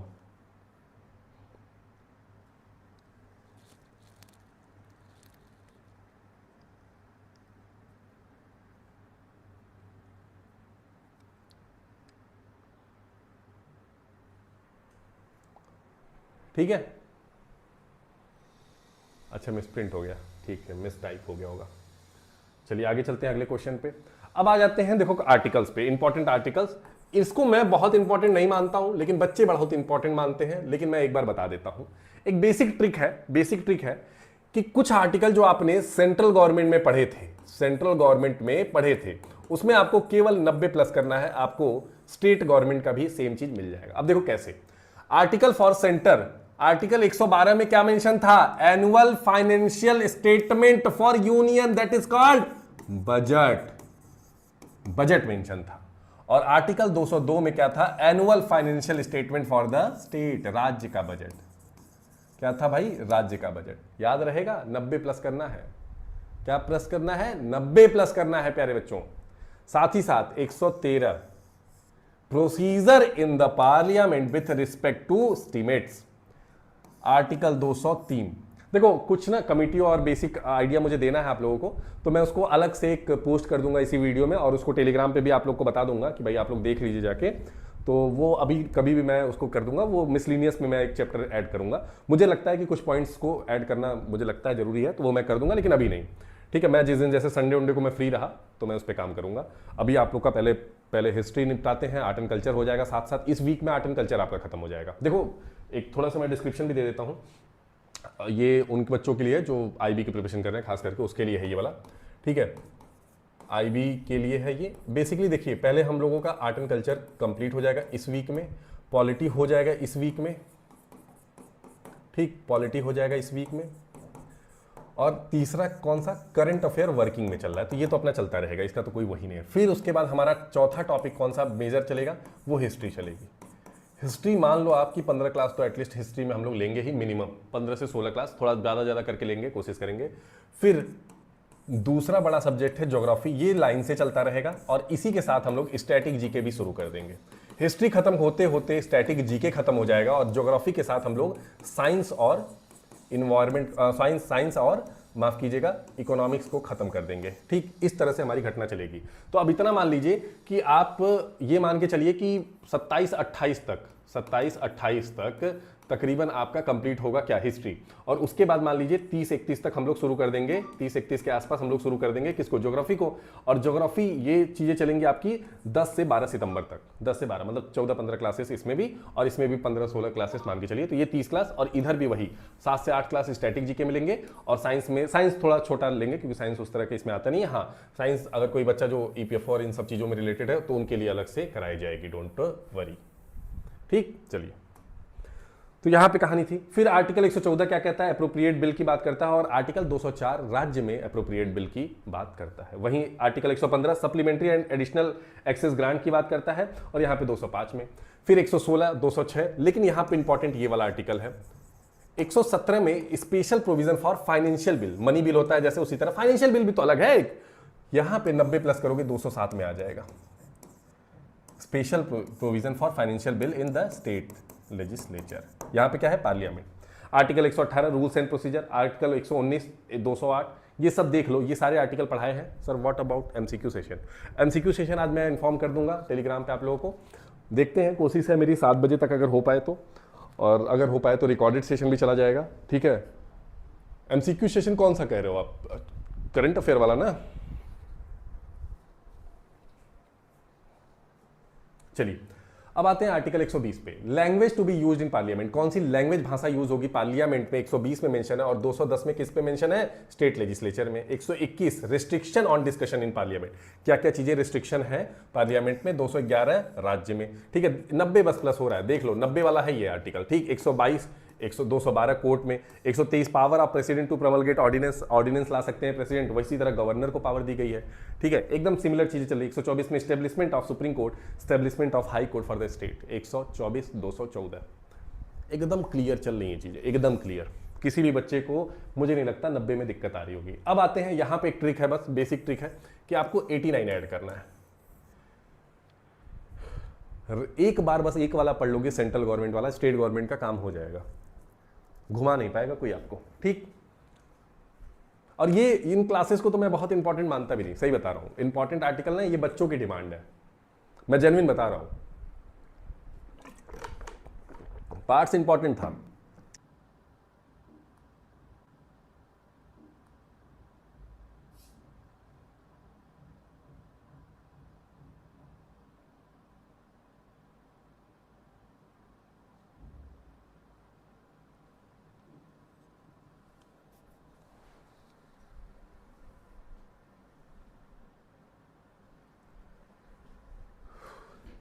ठीक है भाई, माफ़ी चाहता हूँ थोड़ा सा डिले के कारण, लाइट कटने की वजह से ये इशू आ गया।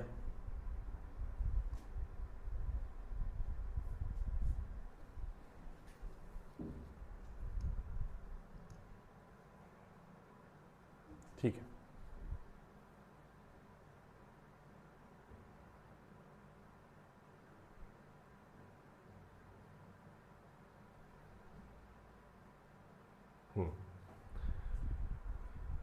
क्लियर? ऑडियो है? एक बार बता दीजिए भाई, ऑडियो है, कोई इशू तो नहीं है? चलिए आगे चलते हैं, आगे चलते हैं। 89 इसमें देखिए प्लस करना है, क्या प्लस करना है, 89 प्लस करना है। अब 89 का जो प्लस का कहानी है वो हम लोग लेकर के चलेंगे। अब ये बेसिकली क्या है, 72 से शुरू होता है। 72 आर्टिकल बताता है कि पार्डनिंग पावर, राष्ट्रपति को जो क्षमा देने की पावर है, वो सारी चीजें किसमें है, 72 में मेंशन है।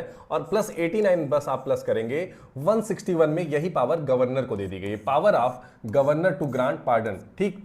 यहां पे देख सकते हैं आप, ठीक है। क्षमा देने और आदि का जो राष्ट्रपति को पावर 72 आर्टिकल 72 में दिया है, वही 89 प्लस कर दोगे तो 189 में गवर्नर को दिया गया है। साथ ही साथ 74, ये इंपॉर्टेंट आर्टिकल है, council of minister to aid and advise president, ठीक है। आपको मैंने बताया था कि कोई भी कार्य जो राष्ट्रपति करते हैं वो एड एंड एडवाइस किससे लेते हैं, तो राष्ट्रपति महोदय से लेते हैं या महोदया से लेते हैं। उसी तरह गवर्नर भी किससे लेते हैं, काउंसिल ऑफ मिनिस्टर्स से लेते हैं और सीएम से लेते हैं, तो वो 89 प्लस करोगे 163 में मेंशन है। वहीं आ जाते हैं 75, अगर जो मिनिस्टर शपथ लेते हैं, ओथ लेते हैं, उनकी बात होती है, तो भाई किससे लेते हैं, तो ये प्रेसिडेंट से लेते हैं। और यहां पे किससे लेते हैं, 89 प्लस कर दो 164 में, तो गवर्नर से लेते हैं, गवर्नर से लेते हैं।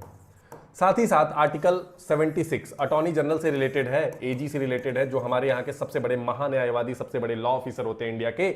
उसी तरह 165 में 89 प्लस कर दोगे तो, मतलब 76 में 89 प्लस कर दोगे तो 165 में advocate general for the state माना जाता है इनको।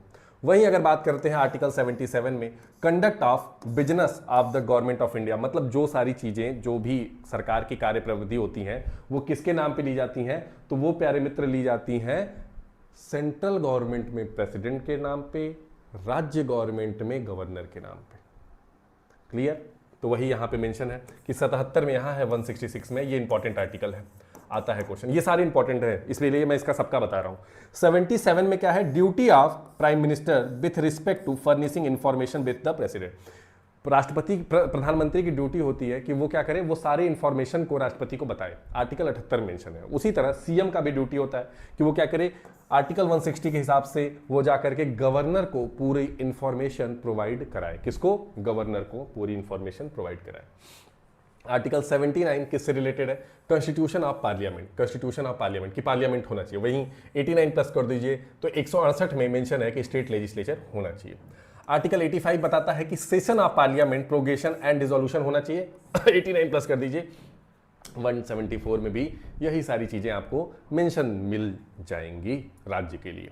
86 ये बताता है कि प्रेसिडेंट के पास पावर है कि वो दोनों मतलब सदनों को संबोधित करने का संदेश भी भेज सकते हैं। उसी तरह गवर्नर को पावर है 175 आर्टिकल के साथ। 88 आर्टिकल राइट मिनिस्टर्स का और अटॉर्नी जनरल का है कि वो दोनों सदन में बैठ सकते हैं, लेकिन मिनिस्टर वोट उसी सदन में देंगे जिस सदन के वो मेंबर होंगे, लेकिन अटॉर्नी जनरल किसी सदन में वो अपना वोट नहीं दे सकते, लेकिन बैठ दोनों सदन में सकते हैं। ये पावर 88 में दी गई है और सेम पावर एडवोकेट जनरल को 177 के तहत दी गई है। अब आ जाते हैं 102 में। 102 क्या है कि मेंबर को कैसे डिस्क्वालीफाई किया जाता है, और उसी तरह 90 प्लस कर दीजिए यहाँ पे तो 192 disqualification of member state assembly. 105 और यहाँ पे देखो ये थोड़ा सा कंफ्यूजिंग हो गया है, यहाँ पे बीच में आ गया है, ठीक है। 105 क्या है? Power of privilege of ETC house of parliament and member of the committee. वो 194 में राज्य का पावर प्रिविलेज जो भी एक्स्ट्रा मिलता है उनको दिया गया है, उनको दिया गया है, ठीक है। चलिए आगे चलते हैं। आर्टिकल 100, आर्टिकल 100 क्या कहता है? Voting in the house, the power of house to act not withstand vacancy. Basically quorum की बात करता है। 89 प्लस कर दीजिए यहाँ पे। हाँ, 111 एसेट टू बिल और 200 कहता है एसेट टू बिल गवर्नर। यहाँ पे बिल जो है उसकी जो उसको विधेयक को सहमति जो देने की बात है, वो बात किसको दी गई है?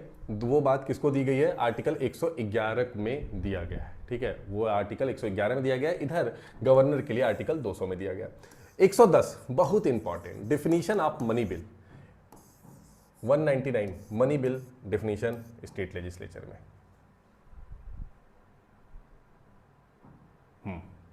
क्लियर है sir? Tips to remember fact. देखो ये ना मैं बोलता हूं कि बस एक याद करो, वही ट्रिक है कि 89 ऐड कर देना है, राज्य का मिल जाएगा, स्टेट का मिल जाएगा, ठीक है। बहुत बेसिक है और इस पे मैं कुछ चीजों पे देखो मैं बार बार बोलता हूं कि मैं कोई ट्रिक नहीं देता।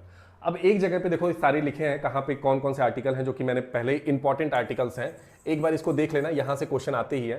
देखो पूछ देगा कि फंडामेंटल राइट्स कहां से कहां तक है, तो 12 से लेकर के 35 तक है। डीपीएसपी कहां है? 36 से लेकर के 51 तक है। 51A में कौन सा है? फंडामेंटल ड्यूटीज है। आर्टिकल 80 में कौन सा है? राज्यसभा की जो सीटें हैं राज्यसभा के बारे में है। आर्टिकल 81 में लोकसभा है, ठीक है। ये याद रख लेना, कई बार बताया हूं लेकिन फिर भी आपको एक बार रिवीजन करा रहा हूं। 343 जो है हिंदी का एक एज अ ऑफिशियल लैंग्वेज की बात करता है। 356 प्रेसिडेंशियल रूल की बात करता है। 395 repel of the Indian independence act and government of India act 1935, जो भी गवर्नमेंट ऑफ इंडिया एक्ट और सारी चीजें एक्ट थी उनको रिपेल करने की बात यहाँ पे की जा रही है, ठीक। अब आ जाते हैं कुछ MCQ कर लेते हैं। उसके पहले मैं कुछ और इंपॉर्टेंट आर्टिकल अपनी तरफ से बता देता हूं जो कि आपको याद रहे, इंपॉर्टेंट है। देखो मेरे हिसाब से आर्टिकल, अब ये आप लोग बताना, मैं बस आर्टिकल लिखूंगा, आप लोग बताना किस आर्टिकल से संबंधित है। आर्टिकल 76, आर्टिकल 148, जो मैं बता रहा हूं ये आप लोग बताना मुझे कि कौन सा आर्टिकल इंपॉर्टेंट है। आर्टिकल 315, नाम बताते जाना है आपको। आर्टिकल 324, आर्टिकल 280 और एक आर्टिकल और है यहाँ पे, आर्टिकल कौन सा था? 350B। फटाफट से मुझे बताना शुरू करिए भाई, फटाफट से बताइए। अनूप बताना शुरू कर दिए हैं, सब लोग बताइए भाई, मैं उम्मीद सबसे करूंगा इस बार। अनूप ही बेचारे आंसर दे रहे हैं, बाकी सब लोग भी प्लीज़ दीजिए क्योंकि एग्ज़ाम सबका निकलना चाहिए। अनूप तो निकाल लेंगे भाई, आप लोग भी निकालिए फटाफट बताइए। अनुज ने बहुत सही, Musharraf very good, Balram very good, ठीक है। ये तो एजी हो गए, आंसर आ गया है लोगों का, तो मैं लिख देता हूँ अटॉर्नी जनरल। 148 कैग भी आ चुका है आंसर, तो मैं कैग भी लिख देता हूं। 315 किसका है? 315 किसका है?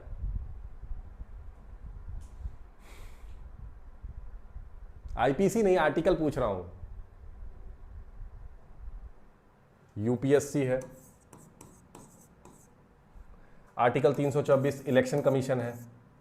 280 फिनांस कमीशन है। ऑफिशियल लैंग्वेज ऑफिसर है, ऑफिशियल लैंग्वेज ऑफिसर है। ये सब कॉन्स्टिट्यूशनल पोस्ट है और इनसे आर्टिकल से क्वेश्चन आएंगे ही आएंगे। इतनी बार रिवीजन कराने के बाद भी नहीं होगा। पीसीएस नहीं होता यार, यूपीएससी होता है, पब्लिक सर्विस कमीशन लिखो, पीसीएस में कंफ्यूज जाओगे। ठीक है, चलिए अब थोड़ा सा एमसीक्यू पे आ जाते हैं। एमसीक्यू क्या कह रहा है? कह रहा है कि आर्टिकल 32 किस चीज से बिलोंग करता है। देखो कुछ चीज एमसीक्यू के थ्रू सीख लेते हैं।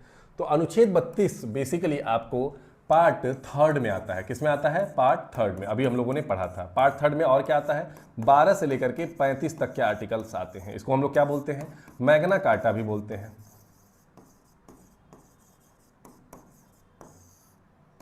मैग्ना कार्टा भी बोलते हैं। ठीक, अब पार्ट 3 को मैग्ना कार्टा बोल रहे हैं, ये सारी चीजें हो गई। साथ ही आगे बढ़ते हैं। अब ये किस में आएगा भाई? तो पार्ट 3 में आएगा आर्टिकल 32। ये किससे रिलेटेड है? तो रिट से रिलेटेड है, रिट से रिलेटेड है। और रिट कहाँ इशू होता है? ये वाला सुप्रीम कोर्ट को पावर देता है आर्टिकल 32 कि वो रिट इशू करा सके। विच article of the Indian constitution cover the fundamental rights against exploitation? Exploitation के खिलाफ कौन सा फंडामेंटल राइट्स इसमें है? देखो ऑप्शन में है ही नहीं, फिर भी मैं बता देता हूं। 23 और 24 जो आर्टिकल्स है वो एक्सप्लॉयटेशन से रिलेटेड है। 23 ह्यूमंस के लिए आता है, फोर्स लेबर ये सब चीजों के लिए, और ये चाइल्ड लेबर के लिए आता है 24। ह्यूमन और चाइल्ड, बस इतना याद रख लीजिएगा। ठीक, हाँ यहाँ पे गलत है, ये ऑप्शन में गलत है जो दिखा है इसमें ऑप्शन चौथा वाला है नहीं। विच of the following article of the constitution of India untouchability, छुआछूत से रिलेटेड कौन सा आर्टिकल है? देखो ये सब आर्टिकल इसीलिए नहीं बताया क्योंकि क्वेश्चन के थ्रू कराना था। तो देखो छुआछूत से, अनटचेबिलिटी से रिलेटेड जो आर्टिकल है,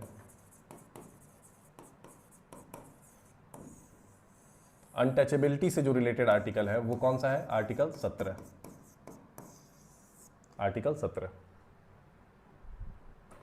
how many fundamental duties are set in the part 4A article 51 of the Indian constitution? कितने फंडामेंटल ड्यूटीज हैं? बहुत अच्छे से मैंने समझाया था। फंडामेंटल ड्यूटीज जो कि स्वर्ण सिंह कमेटी से आए हैं।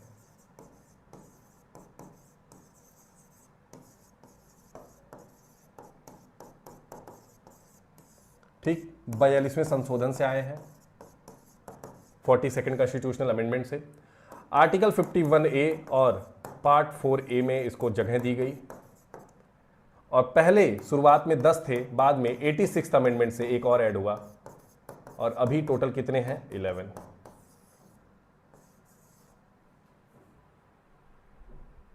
Very nice, very nice.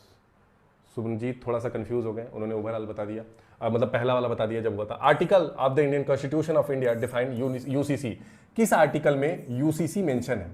UCC basically DPSP में मेंशन है, और डीपीएसपी कहां से आता है? 36 से लेकर के 51 आर्टिकल तक आता है। तो देखो भाई 36 से 51 तक कौन कौन सा आर्टिकल है? तो ये दोनों नहीं है, तो ये दोनों को हटा दिया। अब इन्हीं दोनों में बचा हूं, तो भाई 44 आता है यूसीसी के लिए। यूसीसी के लिए कौन सा आता है? 44 आता है। ये क्लास बहुत बड़ी नहीं है, घबराना नहीं है। Which article of Indian constitution specify Hindi as a official language? ये भी मैंने बताया था, 343 यहाँ पे लिखा हुआ है। आर्टिकल 343 जो है हिंदी को ऑफिशियल लैंग्वेज का दर्जा देता है, ऑफिशियल लैंग्वेज का दर्जा देता है। Which article of Indian constitution deal with formation of new state? बहुत अच्छा, ये क्वेश्चन टफ है। कौन सा राज्य है जो कि, कौन सा संविधान का अनुच्छेद है जो नए राज्यों का गठन निर्माण से संबंधित है? निर्माण से संबंधित है, याद ध्यान देना इस चीज को। तो देखो अगर यहां पे आर्टिकल 2 होता तो थोड़ा सा आप कंफ्यूज होते, लेकिन आर्टिकल 2 जब बाहर के देश को, बाहर के राज्य को हम लोग शामिल करते हैं, अपने में राज्य बनाते हैं, तो एग्जाम्पल जैसे सिक्किम को हमने बनाया था 36th अमेंडमेंट से। लेकिन अगर अपने ही राज्य में एरिया को कम करना है, एरिया को ज्यादा करना है, ऐसी चीजें अगर करनी है तो हम लोगों को नाम बदलना है, ऐसा कुछ भी करना है तो हम लोग आर्टिकल 3 का इस्तेमाल करते हैं। और मुझे बहुत अच्छा लग रहा है, लिटरली अच्छा लग रहा है जब आप सभी लोग आंसर दे रहे हो, और लगभग सबका आंसर भी सही है, which is very nice for me. ठीक है, तो आई थिंक यहां पे सेशन एंड हो गया है, और आज का सेशन यहीं तक चला। और बहुत बड़ा सेशन मैंने पहले ही बोला था कि नहीं होगा, और कल से हम लोग इतिहास में मिलेंगे, हिस्ट्री के साथ मिलेंगे। तब तक के लिए धन्यवाद। जय हिंद, जय भारत। ठीक है, और आज मैं कोशिश करता हूँ करंट अफेयर वाला सेशन भी, तो जल्दी मिलते हैं उस पर भी। और वो सेशन दोनों में रहेगा, वैसे तो यो यूट्यूब पे भी रखूँगा मैं और पेड में भी रखूँगा, दोनों बच्चों के लिए रहेगा। MCQ प्रैक्टिस तो भाई सब जगह करा सकते हैं। ठीक है, चलिए मिलते हैं, तब तक के लिए धन्यवाद। जय हिंद, जय भारत।